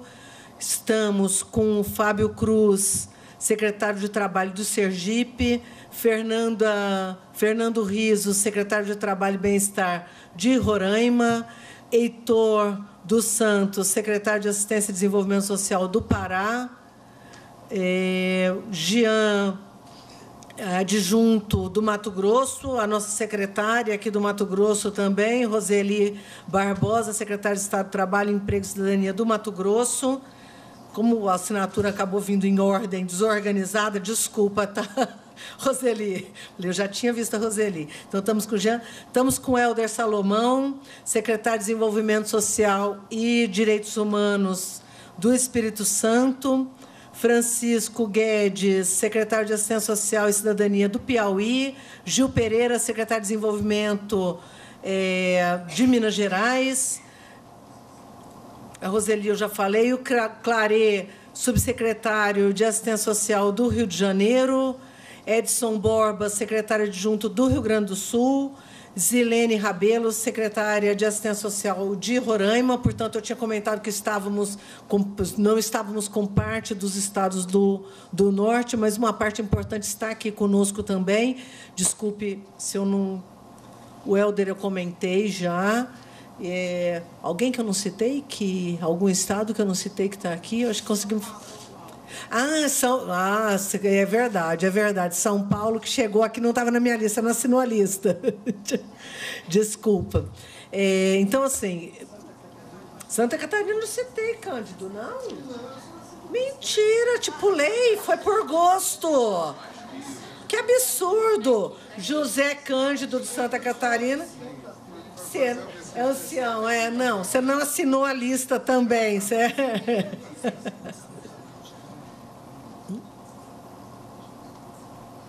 Então, o secretário Rogério de São Paulo, desculpa as ausências. O Cândido, você estava na minha lista, só como eu mudei de letra, porque eu assinei aqui por você, tá? Então, eu acabei pulando. Desculpa, Cândido. Eu acho que foi... A gente ficou em dúvida de quem falava primeiro. Eu acho que foi correto, Marcelo, porque acho que, seguindo aí os princípios, os bons princípios da teoria, né, professor Paul Singer, é bom ir do geral para o específico, né, e aí a gente acabou fazendo um olhar sobre os impactos do que o Bolsa pôde criar, do que a gente já consegue colher de resultados daquilo que é possível a gente ter. E agora podemos olhar o Brasil Sem Miséria de parte das nossas ações, que, inclusive, não podem ter ainda os impactos medidos. Eu acho que parte, inclusive, das ações de renda, do que a gente conseguiu implementar ao longo do ano passado e desse ano, só o PNAD do ano que vem vai conseguir revelar. Parte das ações que a gente tem executado na área de geração de emprego e renda, também a gente conhece já os números do que nós estamos fazendo em cada um dos estados e municípios, mas não conseguimos ainda medir esses impactos. Então, olhamos um pouco os impactos, conseguimos olhar aquilo que a gente já tem de resultado palpável na mudança no Brasil, e eu acho que nós vamos poder nos orgulhar muito de, a partir de 2014, 2015, olhar para trás e mostrar o que, de fato, houve de transformação, que essa verdadeira revolução silenciosa que nós estamos fazendo na vida da população em todo o Brasil, daqueles que são os mais pobres, que são os que menos voz têm para reivindicar seus direitos e que, finalmente, estão podendo ser olhados do ponto de vista mais global. Então, acho que a grande preocupação do Brasil Sem Miséria sempre foi essa, não olhar só renda. Então, vou falar um pouco, rapidamente, das ações que envolvem renda, mas, principalmente, me dedicar a mostrar aquilo que a gente vem fazendo conjuntamente com os senhores do ponto de vista das outras ações, das outras faces da pobreza extrema no Brasil. Então, acho que, primeiro, não dá para não falar... Opa, sou eu mesmo que estou passando. Não dá para não falar do Bolsa Família, olhando aqui o que foi a evolução ao longo desse período. Então, nós temos... Pode sentar lá, Marcelo, aqui. Tá. nós temos aqui o que evoluiu, a inclusão das famílias ao longo dos últimos 10 anos. Então, nós saímos de 3.600.000 famílias, chegamos em quase 13 milhões de famílias no final do governo do presidente Lula, e agora estamos num trabalho, que é esse trabalho de busca ativa, que acaba sendo um trabalho incremental. Nós não temos expectativa de que esse número vá saltar como saltou ao longo dos 8 anos do governo do presidente Lula. Nós já tivemos, depois eu vou mostrar os números da busca ativa, mas tivemos já uma ampliação importante, não só de público, mas principalmente de renda, garantindo, com essa parcela variável, foi essa principal modificação que o Bolsa Família trouxe dentro do Brasil Sem Miséria, que é agora ele ser proporcional à severidade da pobreza. Quanto mais pobre, maior o valor que é repassado, de modo que ninguém recebe no Brasil menos de R$ 70. Vou destacar isso, que eu acho que isso é um mérito da política. Você ter construído, certo, uma política que diz que o Estado brasileiro não aceita mais que nenhum cidadão receba menos que R$ 70. E construir uma política pública para garantir que isso aconteça, que é o quê? A parcela variável do Bolsa Família. Quem não saiu da extrema pobreza por esse método é porque não foi encontrado ainda, não está no cadastro único, portanto, é a nossa grande tarefa. Então, só fechando o número, o benefício entre os mais pobres cresceu 102%, e o Bolsa Família teve um aumento de 55% acima da inflação. 22 milhões de pessoas saíram da pobreza. Então, aqui, o que aumentou a parcela do Bolsa Família, o Bolsa Família para os que eram extremamente pobres, né, que é um aumento muito importante de 102%. E aqui, o mesmo gráfico que o Marcelo tinha mostrado, olhando agora a redução da pobreza pelas faixas de renda, que eu acho que essa vitória que é uma vitória, eu acho que das mais importantes, essa é a pobreza segundo as faixas de idade, né? Então, 0 anos, 5, 10, 15 até os 70 anos. E essa aqui era a distribuição da PNAD antes do Bolsa Família. Por idade. Então, o que a gente via? Depois dos 70 anos, a gente tinha uma parcela muito pequena das pessoas extremamente pobres, que eram aquelas que, por algum motivo, não tinham alcançado ainda os benefícios da Seguridade, ou seja, da Previdência, né, da aposentadoria rural e assim por diante, ou do BPC. E a pobreza ela se distribuía, né, principalmente entre os jovens e especialmente entre as crianças, o que a gente chamava que era a face mais cruel da pobreza. Com o Bolsa Família, ainda na sua versão original, a gente conseguiu reduzir muito a extrema pobreza no Brasil, principalmente na parcela aquela até os 15 anos de idade. Vocês veem que a redução é muito maior entre as crianças. Por quê? Porque o Bolsa Família já tinha um olhar para as crianças, ele era maior para famílias pobres e extremamente pobres que tinham crianças.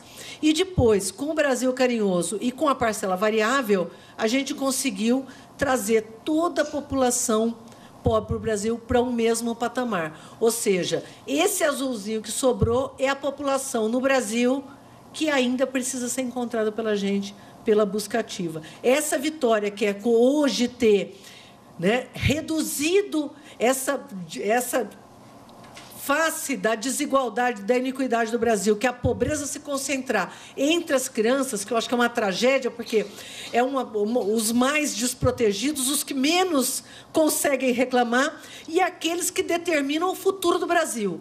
Quer dizer, ter reduzido a extrema pobreza nessa faixa de renda significa essas crianças estão bem alimentadas, essas crianças estão na escola, porque ir para o Bolsa Família é a segurança de que estão vacinadas, de que estão tendo acompanhamento de saúde, de que estão na escola, de que estão recebendo merenda, de que estão tendo um tipo de acolhimento e que tem mais recurso em casa. Portanto, isso aqui é o que nós vamos conseguir medir daqui a 10 anos. Então, esse gráfico, que também é do IPEA, né, é o mesmo, os meninos que fizeram, o Rafael Osório que fez para a gente, ficou bem bacana. Aqui, mostrando já a Busca Ativa. A Busca Ativa é um trabalho que a gente vem fazendo em parceria com os municípios, mas muitos estados têm trabalhado junto com a gente. Nós já chegamos em mais de 900 mil famílias encontradas desde o início do Brasil Sem Miséria.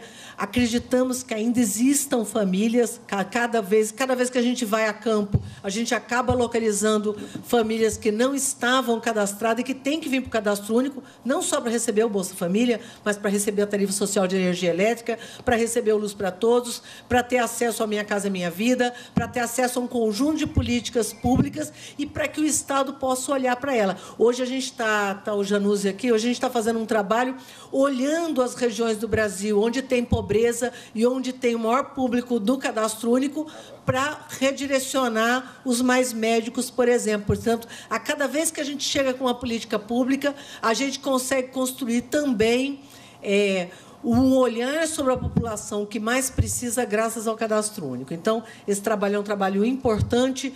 Vou lembrar que a gente vem fazendo um trabalho para públicos específicos.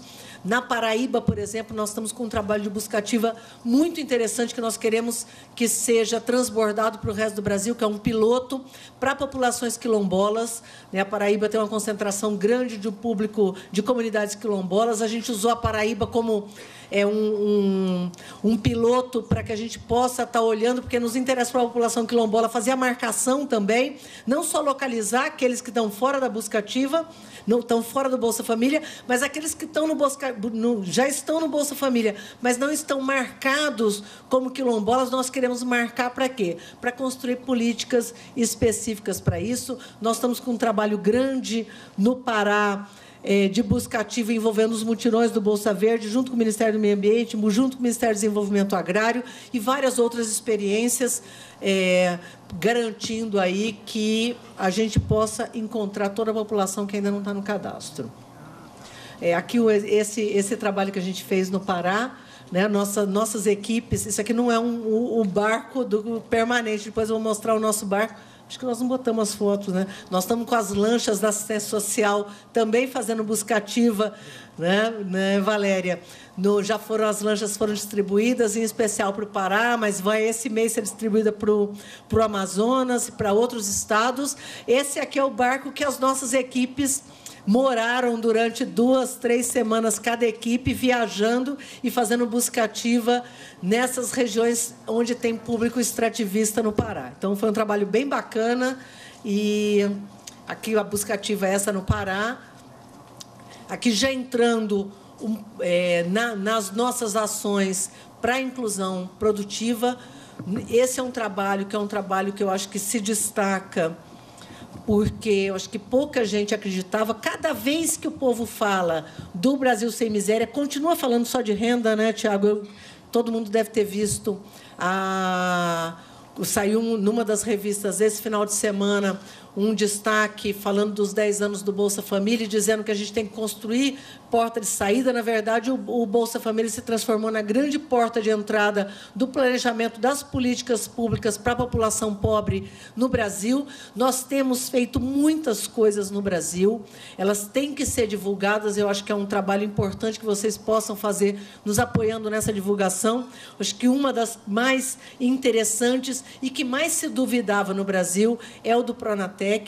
O Brasil tem crescido muito, tem regiões no Brasil onde a gente vive uma situação de pleno emprego hoje, portanto, precisando de mão de obra qualificada. Quando a gente criou o Pronatec, com 8 milhões de vagas, a presidenta destacou 1 milhão de vagas do Pronatec para o público do Brasil Sem Miséria, e muita gente duvidou que a gente fosse conseguir levar o Pronatec para essa população.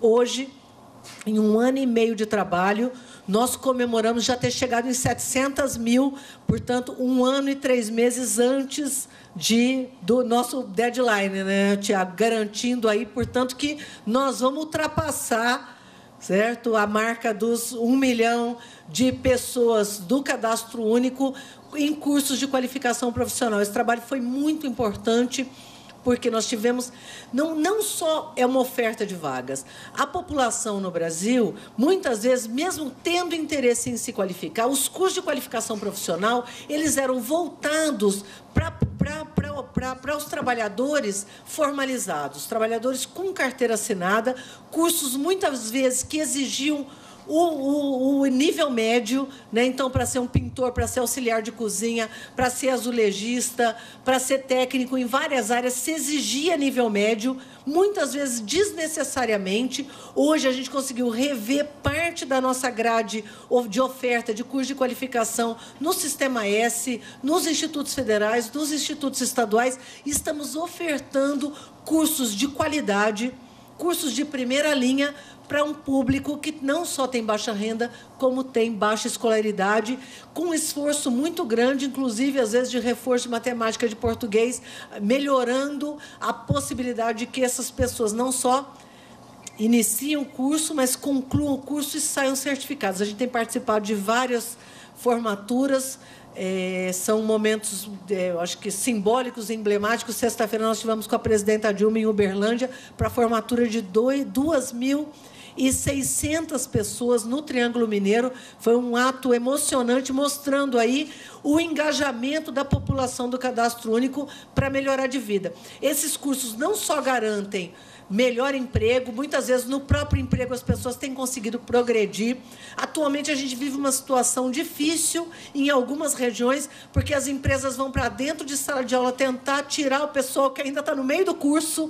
Então a pessoa está no meio do curso, em vez de esperar ela se certificar, Marcelo, o povo vai lá e tenta tirar, porque falta pedreiro. Hoje falta gente, às vezes, para baixar um caminhão de tijolo, né? Quanto mais gente com curso de qualificação de qualidade. Mas também parte do nosso pessoal que faz os cursos de qualificação está se organizando em cooperativas de costureiras, como nós tivemos lá na Bahia, né, Moema?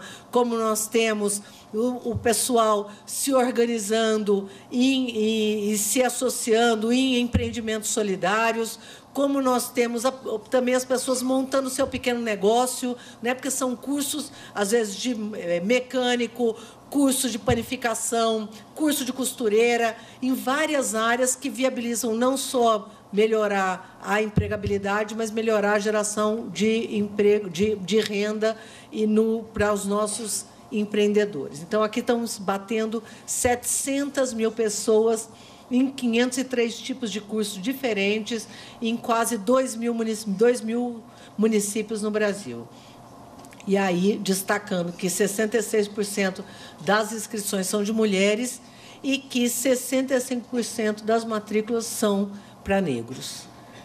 Mostrando, inclusive, que nós estamos bem focalizados, né, Marcelo? Porque se você está chegando na população negra, que é a população mais pobre no Brasil, que tem pobreza no Brasil, tem essa face, né? Mulher e negro só comprova que a gente está no lugar certo. Aqui, pegando os dados de microempreendedor individual, do total de quase 3 milhões de microempreendedores que se formalizaram, o Brasil tem muito mais empreendedores que isso, mas dos que se formalizaram, nós temos quase 650 mil que são inscritos no Cadastro Único e quase 300 mil são beneficiários do Bolsa Família. Esses dados estão defasados, né, Tiago? Provavelmente a gente vai fazer um batimento, e o último batimento que nós fizemos ainda provisório já mostrou que são 350 mil beneficiários do Bolsa Família que se formalizaram, aí se aproveitando das mudanças na legislação, portanto, já eram empreendedores e puderam estar entrando, tirando nota, tendo CNPJ e assim por diante. Aqui, os que tiveram acesso a crédito, dos mais de quase 5,5 milhões de operações de crédito, 1.300.000 são realizadas para públicos do Bolsa Família, e quase 2 milhões de Cadastro Único, mostrando também que o Crescer está conseguindo chegar na população pobre, que o nosso microcrédito orientado, que teve taxas as taxas de juros reduzidas de mais de 60% para menos de 8% e agora 6%, portanto, viabilizando e crédito facilitado para a população de baixa renda. Aqui, a Economia Solidária, que é um trabalho nosso em parceria com a Secretaria, né, Paul Singer, que vem avançando bastante Nós estamos já nessa parceria com a SAIS, com mais de quase 8 mil empreendimentos de economia solidária em quase 1.500 municípios, beneficiando diretamente 157 mil pessoas. Aqui está distribuído por região. Esse é um trabalho que a gente avança, e avança também na área de material reciclável. Portanto, queremos avançar ainda mais, mostrando aí isso. Nós estamos pegando só os principais... as principais realizações. Aqui, eu acho que uma ação muito importante, que a gente também se orgulha muito, que são as ações de levar água para beber. Nós estamos comemorando 370 mil cisternas construídas dentro do governo da presidenta Dilma. Portanto, 370 mil cisternas feitas em 2 anos e meio. Se a gente... deixa eu ver o que...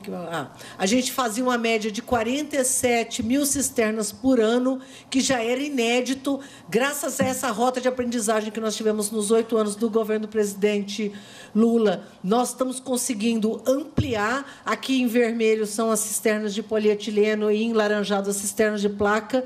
Esse ano, provavelmente, nós vamos chegar perto de 200 mil cisternas, porque nós já estamos em 127 mil em agosto e produzindo cada vez mais. Só para você ter uma ideia, nós estamos entregando mais de 500 cisternas por dia no Nordeste brasileiro, e nós, se somar o que cada pequeno reservatório desse conseguiu acumular de água, nós chegamos a 6 bilhões de litros de água construídos dentro do governo da presidenta Dilma, que a gente vive querendo saber quanto que isso equivaleria, né? Faz a conta para mim, Arnoldo, para eu poder dizer, isso é tantas, 6 bilhões de litros d'água é um reservatório equivalente ao quê? Quantos Fusca cabe dentro de... Entendeu? A gente não consegue saber. Quem não bebe 16 mil litros d'água, que é... 24 mil piscinas olímpicas. Que a gente tem... para tentar traduzir um pouco o que isso significa, né? Que esse reservatório é um reservatório de água de chuva. O povo do Nordeste sabe muito bem, mas como nós estamos falando aqui para todo o Brasil, né, Moema? Nós temos que conseguir traduzir. Aqui, os nossos números de inclusão produtiva rural, eu devo estar chegando perto aqui do meu tempo também, mas para comemorar, nós estamos hoje já com assistência técnica contratada para mais de 250 mil agricultores no Nordeste, parte deles para públicos específicos. É importante ressaltar, porque são 9 mil quilombolas, pescadores artesanais, 24 mil assentados de reforma agrária, 32 mil extrativistas, que são aqueles do Bolsa Verde. Estamos iniciando um trabalho com comunidades indígenas, que também é uma novidade, né? A nossa ideia é poder ampliar cada vez mais essas ações. Infelizmente, nós iniciamos todo esse trabalho no rural do Nordeste. Queríamos poder estar comemorando, não dizer estamos com 250 mil agricultores recebendo assistência técnica, mas queríamos poder estar dizendo hoje que pudemos colher tantas 1.000 toneladas de milho, tantos litros de leite e assim por diante. Infelizmente, por conta da tragédia da seca que nós vivemos, que em algumas regiões é a pior seca dos últimos 50 anos. Já começou a chover em alguns lugares, mas numa parte dessas regiões não choveu ainda, e nós estamos numa expectativa muito grande para que a gente volte a ter chuva agora em outubro e possa recuperar, né, todo esse tempo perdido. E nosso grande esforço é que a população não saia dessa seca mais pobre do que entrou, e que, imediatamente chovendo, a gente entre numa rota de produção, que é o que nós vamos fazer. Por quê? Porque o fomento vai estar disponível, porque nós temos assistência técnica para que essa população melhore a sua renda, e porque nós estamos preparados com o Programa de Aquisição de Alimentos e o PNAE, para, logo que a gente puder aumentar essa produção, a gente comprar da população pobre e garantir que elas entrem numa rota de venda através do nosso programa de compras públicas, e que venda também para os setores privados. Então, aqui são os principais números que nós temos, o salto que o PAA deu. Nós chegamos, em 2012, em quase 1 bilhão. Esse ano, nós vamos ultrapassar 1 bilhão e nos orgulhar de que 43% da população, dos agricultores do PAA são do Cadastro Único. Aqui, os principais números, eu acho que, mais do que falar dos números, eu acho que vale a pena lembrar, porque aqui nós queremos construir também uma estratégia de ampliar esses números. Quando os alunos das creches do Brasil Carinhoso são alunos do Bolsa Família, nós estamos antecipando o Fundeb e estamos pagando 50% a mais para cada aluno que é do Bolsa Família. Então, nós, em 2012, a gente conseguiu fazer a contagem de 381 mil crianças no Brasil. Esse número, nós ainda esperamos, né, ampliar em 2013. Estamos em 352 mil crianças que foram identificadas. Nossa expectativa é não só pagar, mas ampliar a abertura de vagas. Só lembrando, esses recursos não são só para a escola, é sempre para a creche pública ou conveniada com o setor público. Portanto, vale também a ampliação de vagas para as crianças em creches conveniadas. Ampliamos o valor da merenda escolar em 66% dentro do Brasil Carinhoso. Na escola em tempo integral, que é um esforço grande, que, em alguns estados, o governo do estado foi nosso parceiro para que a gente pudesse ampliar. Só lembrando que a gente já tinha escola em tempo integral desde 2008. A partir do Brasil Sem Miséria, nós começamos a identificar as escolas que tinham maioria das crianças do Bolsa Família, e verificamos o quê? Que as escolas com maioria das crianças do Bolsa Família eram minoria nas escolas em tempo integral. Fizemos um trabalho em parceria com os governos estaduais e com os municipais, e sem nenhuma construção de escola a mais, que é o que nós queremos fazer a partir de agora, nós conseguimos modificar completamente esse perfil. Hoje, a maioria das escolas em tempo integral são em escolas que a maioria das crianças são crianças pobres, são crianças do Bolsa Família. Então, nós temos a alegria de poder comemorar que nós saímos de 15 mil escolas e hoje vamos fechar o ano de 2013 com 48 mil escolas. Dessas 31 mil escolas, as crianças são, na maioria, do Bolsa Família. Tanto em escola em tempo integral, que é a grande preocupação da presidenta Dilma. As crianças comem 3 vezes por dia, as crianças não estão na rua.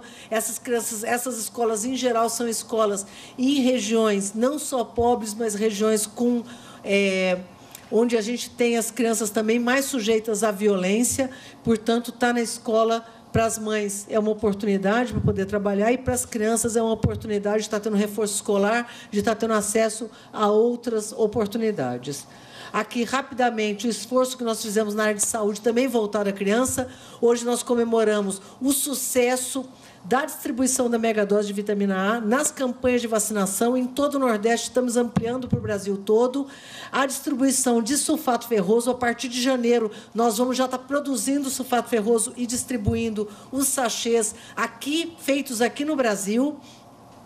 O sucesso da distribuição de medicamentos para asma na rede, aqui tem farmácia popular, e ampliação do programa Saúde na Escola, para creche e pré-escola.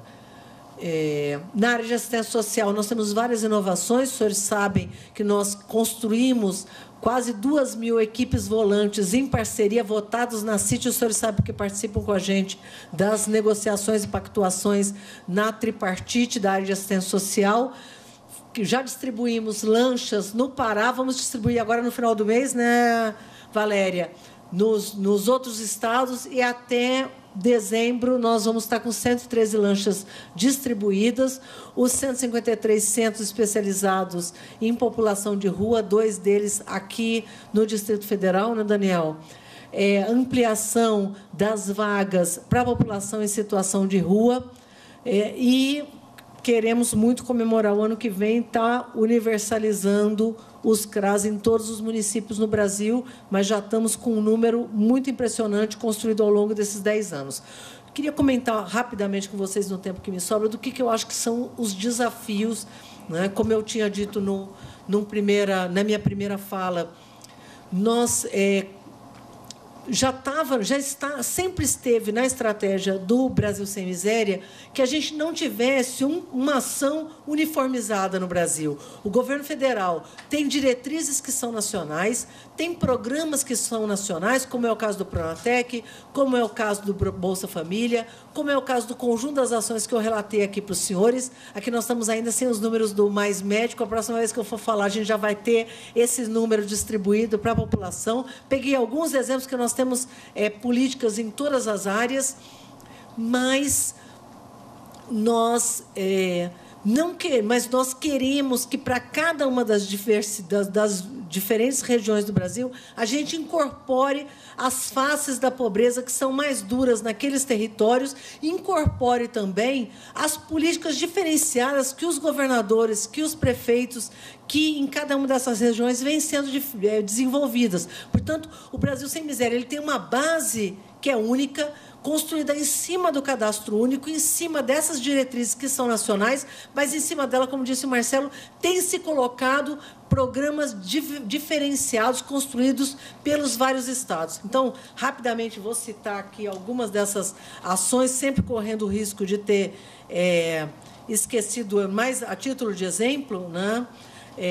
Nós já estamos com um programa de complementação de renda operando aqui no Distrito Federal, no Rio de Janeiro, no Rio Grande do Sul, em construção, em Santa Catarina, no Espírito Santo, no Mato Grosso, né, que começa a pagar agora, nesse mês e nos próximos meses. Outros estados têm começado a estudar isso, como é o caso do Paraná e outros. Nós estamos com políticas completamente diferenciadas, diversas e especiais, de busca ativa para públicos específicos, Paraíba, o Pará, que eu já tinha comentado, o próprio Mato Grosso. No Mato Grosso, o governo do Estado distribuiu veículos para todos os CRAS no Estado todo, não tem mais, e CREAS, não tem mais nenhum CRAS nem CREAS sem veículos, em grande parte voltado para o serviço de acolhimento, mas também para nos apoiar na busca ativa.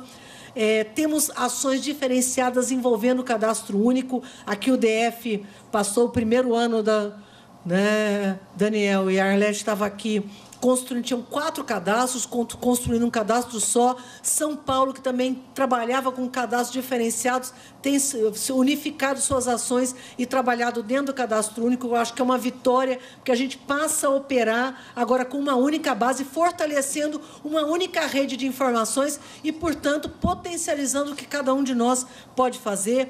No caso do Pronatec, vai ter uma mesa aqui específica sobre isso. Nós estamos com experiências muito diferentes, e aqui eu queria, já aproveitando e colocando aqui dos desafios, colocar um desafio que é construir uma mesa de negociação. No que os estados podem fazer, para os municípios é muito difícil, olhando as diferentes realidades de geração de emprego e de necessidade de qualificação de mão de obra, para que a gente possa estar discutindo não só o que o Sistema S e o que os institutos federais têm de oferta de cursos na prateleira, mas que a gente possa induzir que esses cursos sejam adequados ao que existe de necessidade, seja de oferta para os nossos empreendedores, né, para a economia solidária, mas também de emprego.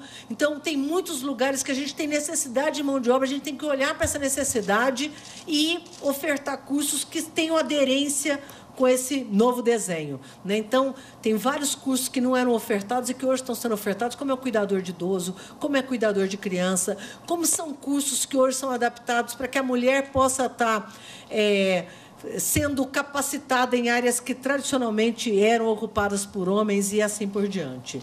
Então, no caso do Pronatec, então, a agenda de cisternas que Bahia, Pernambuco, Ceará, todos os estados do Nordeste vêm fazendo com a gente, e as agendas de assistência técnica, eu queria destacar isso, que alguns estados têm feito uma parceria conosco para ampliar esse número de 250 mil. Cito aqui, em especial, o caso do Ceará, que que dobrou a nossa meta, né? Então, o Ceará ofertou entrar com assistência técnica, e nós estamos entrando com fomento, ampliando o que a gente tinha previsto de levar de assistência técnica e fomento para os agricultores no Ceará. Isso pode ser uma alternativa interessante. Então, o que eu acho que são os nossos desafios para garantir né, afora o que vocês vão estar discutindo aqui ao longo desses 2 dias, para garantir que a gente possa ter uma rota de redução maior ainda da desigualdade e de inclusão maior ainda da população,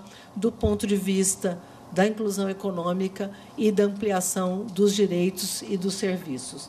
A capacitação da rede de assistência social, nós estamos com o Capacita SUS, que já começou a ser implementado. Sem os estados, nós não conseguimos capacitar a rede de assistência social, né? Então, cada um dos municípios... eu acho que esse é um grande desafio. Nós, hoje, conseguimos praticamente universalizar a oferta de equipamentos específicos da área de assistência que não existiam, que são os nossos CRAS e os nossos CRES, mas os nossos servidores precisam ser capacitados para não só ter condições de estar garantindo a busca ativa, garantindo o acolhimento, garantindo o conjunto das políticas específicas da área de assistência social, mas garantindo isso que eu acho que é típico da área de assistência social, que é a integração das várias políticas voltadas para a população pobre. Portanto, conseguindo fazer referência e contra-referência nos equipamentos de saúde, nos equipamentos de educação, né, da população em situação de rua, da população em situação de crack e assim por diante. Sem o próximo desafio da área de assistência social é de capacitação dos nossos servidores. E nós não faremos isso sem a parceria com os estados, e é isso que eu acho que é o grande desafio do próximo período. Outro desafio, intermediação de mão de obra. Nós estamos qualificando, como vocês viram, mais de 700 mil pessoas, provavelmente vamos chegar em março, abril do ano que vem, com mais de 1 milhão de pessoas já passando por cursos de qualificação do Brasil Sem Miséria, do Pronatec, e nós precisamos garantir que a Rede Cine faça esse encontro, que é levar esse público qualificado para as várias oportunidades de emprego e renda que estão colocadas na nossa sociedade. Então, essa eu acho que é uma tarefa importante, é muito difícil para os municípios estarem fazendo isso.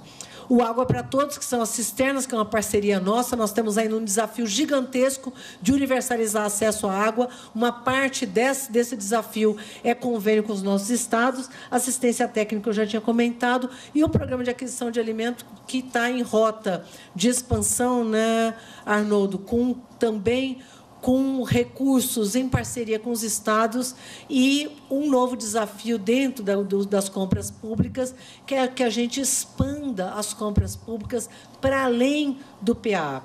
Hoje, nós estamos com toda a condição de apoiar os senhores para que todos os equipamentos públicos passem a comprar da agricultura familiar. Não precisa ser só a compra através do PA e através da Conab. Nós temos como os presídios comprarem da agricultura familiar, os hospitais universitários comprarem da agricultura familiar, todos os nossos equipamentos que compram, que é desde quartel, os hospitais, né, os vários equipamentos públicos que compram alimentos e fornecem alimentos, podem comprar da agricultura familiar, se beneficiando do mesmo mecanismo do PA, que é o quê? Ter uma possibilidade de uma compra diferenciada fora da 8666, garantindo que, comprando da agricultura familiar, desde que seja a preço de mercado, a gente possa incluir. Porque, se o critério for comprar de quem oferece mais pelo menor preço, a gente nunca consegue oferecer compra do pequeno. E é isso que nós estamos conquistando agora. Não só usar o poder de compra dentro do PA e do PNAE, que foi uma conquista e uma vitória, mas usar o poder de compra do Estado para comprar da agricultura familiar. E eu acho que a gente pode avançar, né, professor Paul Singer, para que a gente possa comprar daqui para frente de outras áreas. Eu acho que esse é o nosso desafio legal, de comprar dos micro e pequenos empresários também de forma diferenciada. Então, eu queria fazer um apelo para que a gente pudesse estar se somando ao longo desses 2 dias de trabalho para poder desenvolver novos mecanismos e avançar frente aos desafios que estão colocados, porque o fim da miséria, do ponto de vista da renda e do ponto de vista de tudo que nós já fizemos, é só um começo. Nós temos muito ainda que fazer, mas só faremos se todos apontarmos na mesma direção. Muito obrigada. E nós podemos voltar a qualquer momento com outras informações. Continue na NBR, a TV do Governo Federal.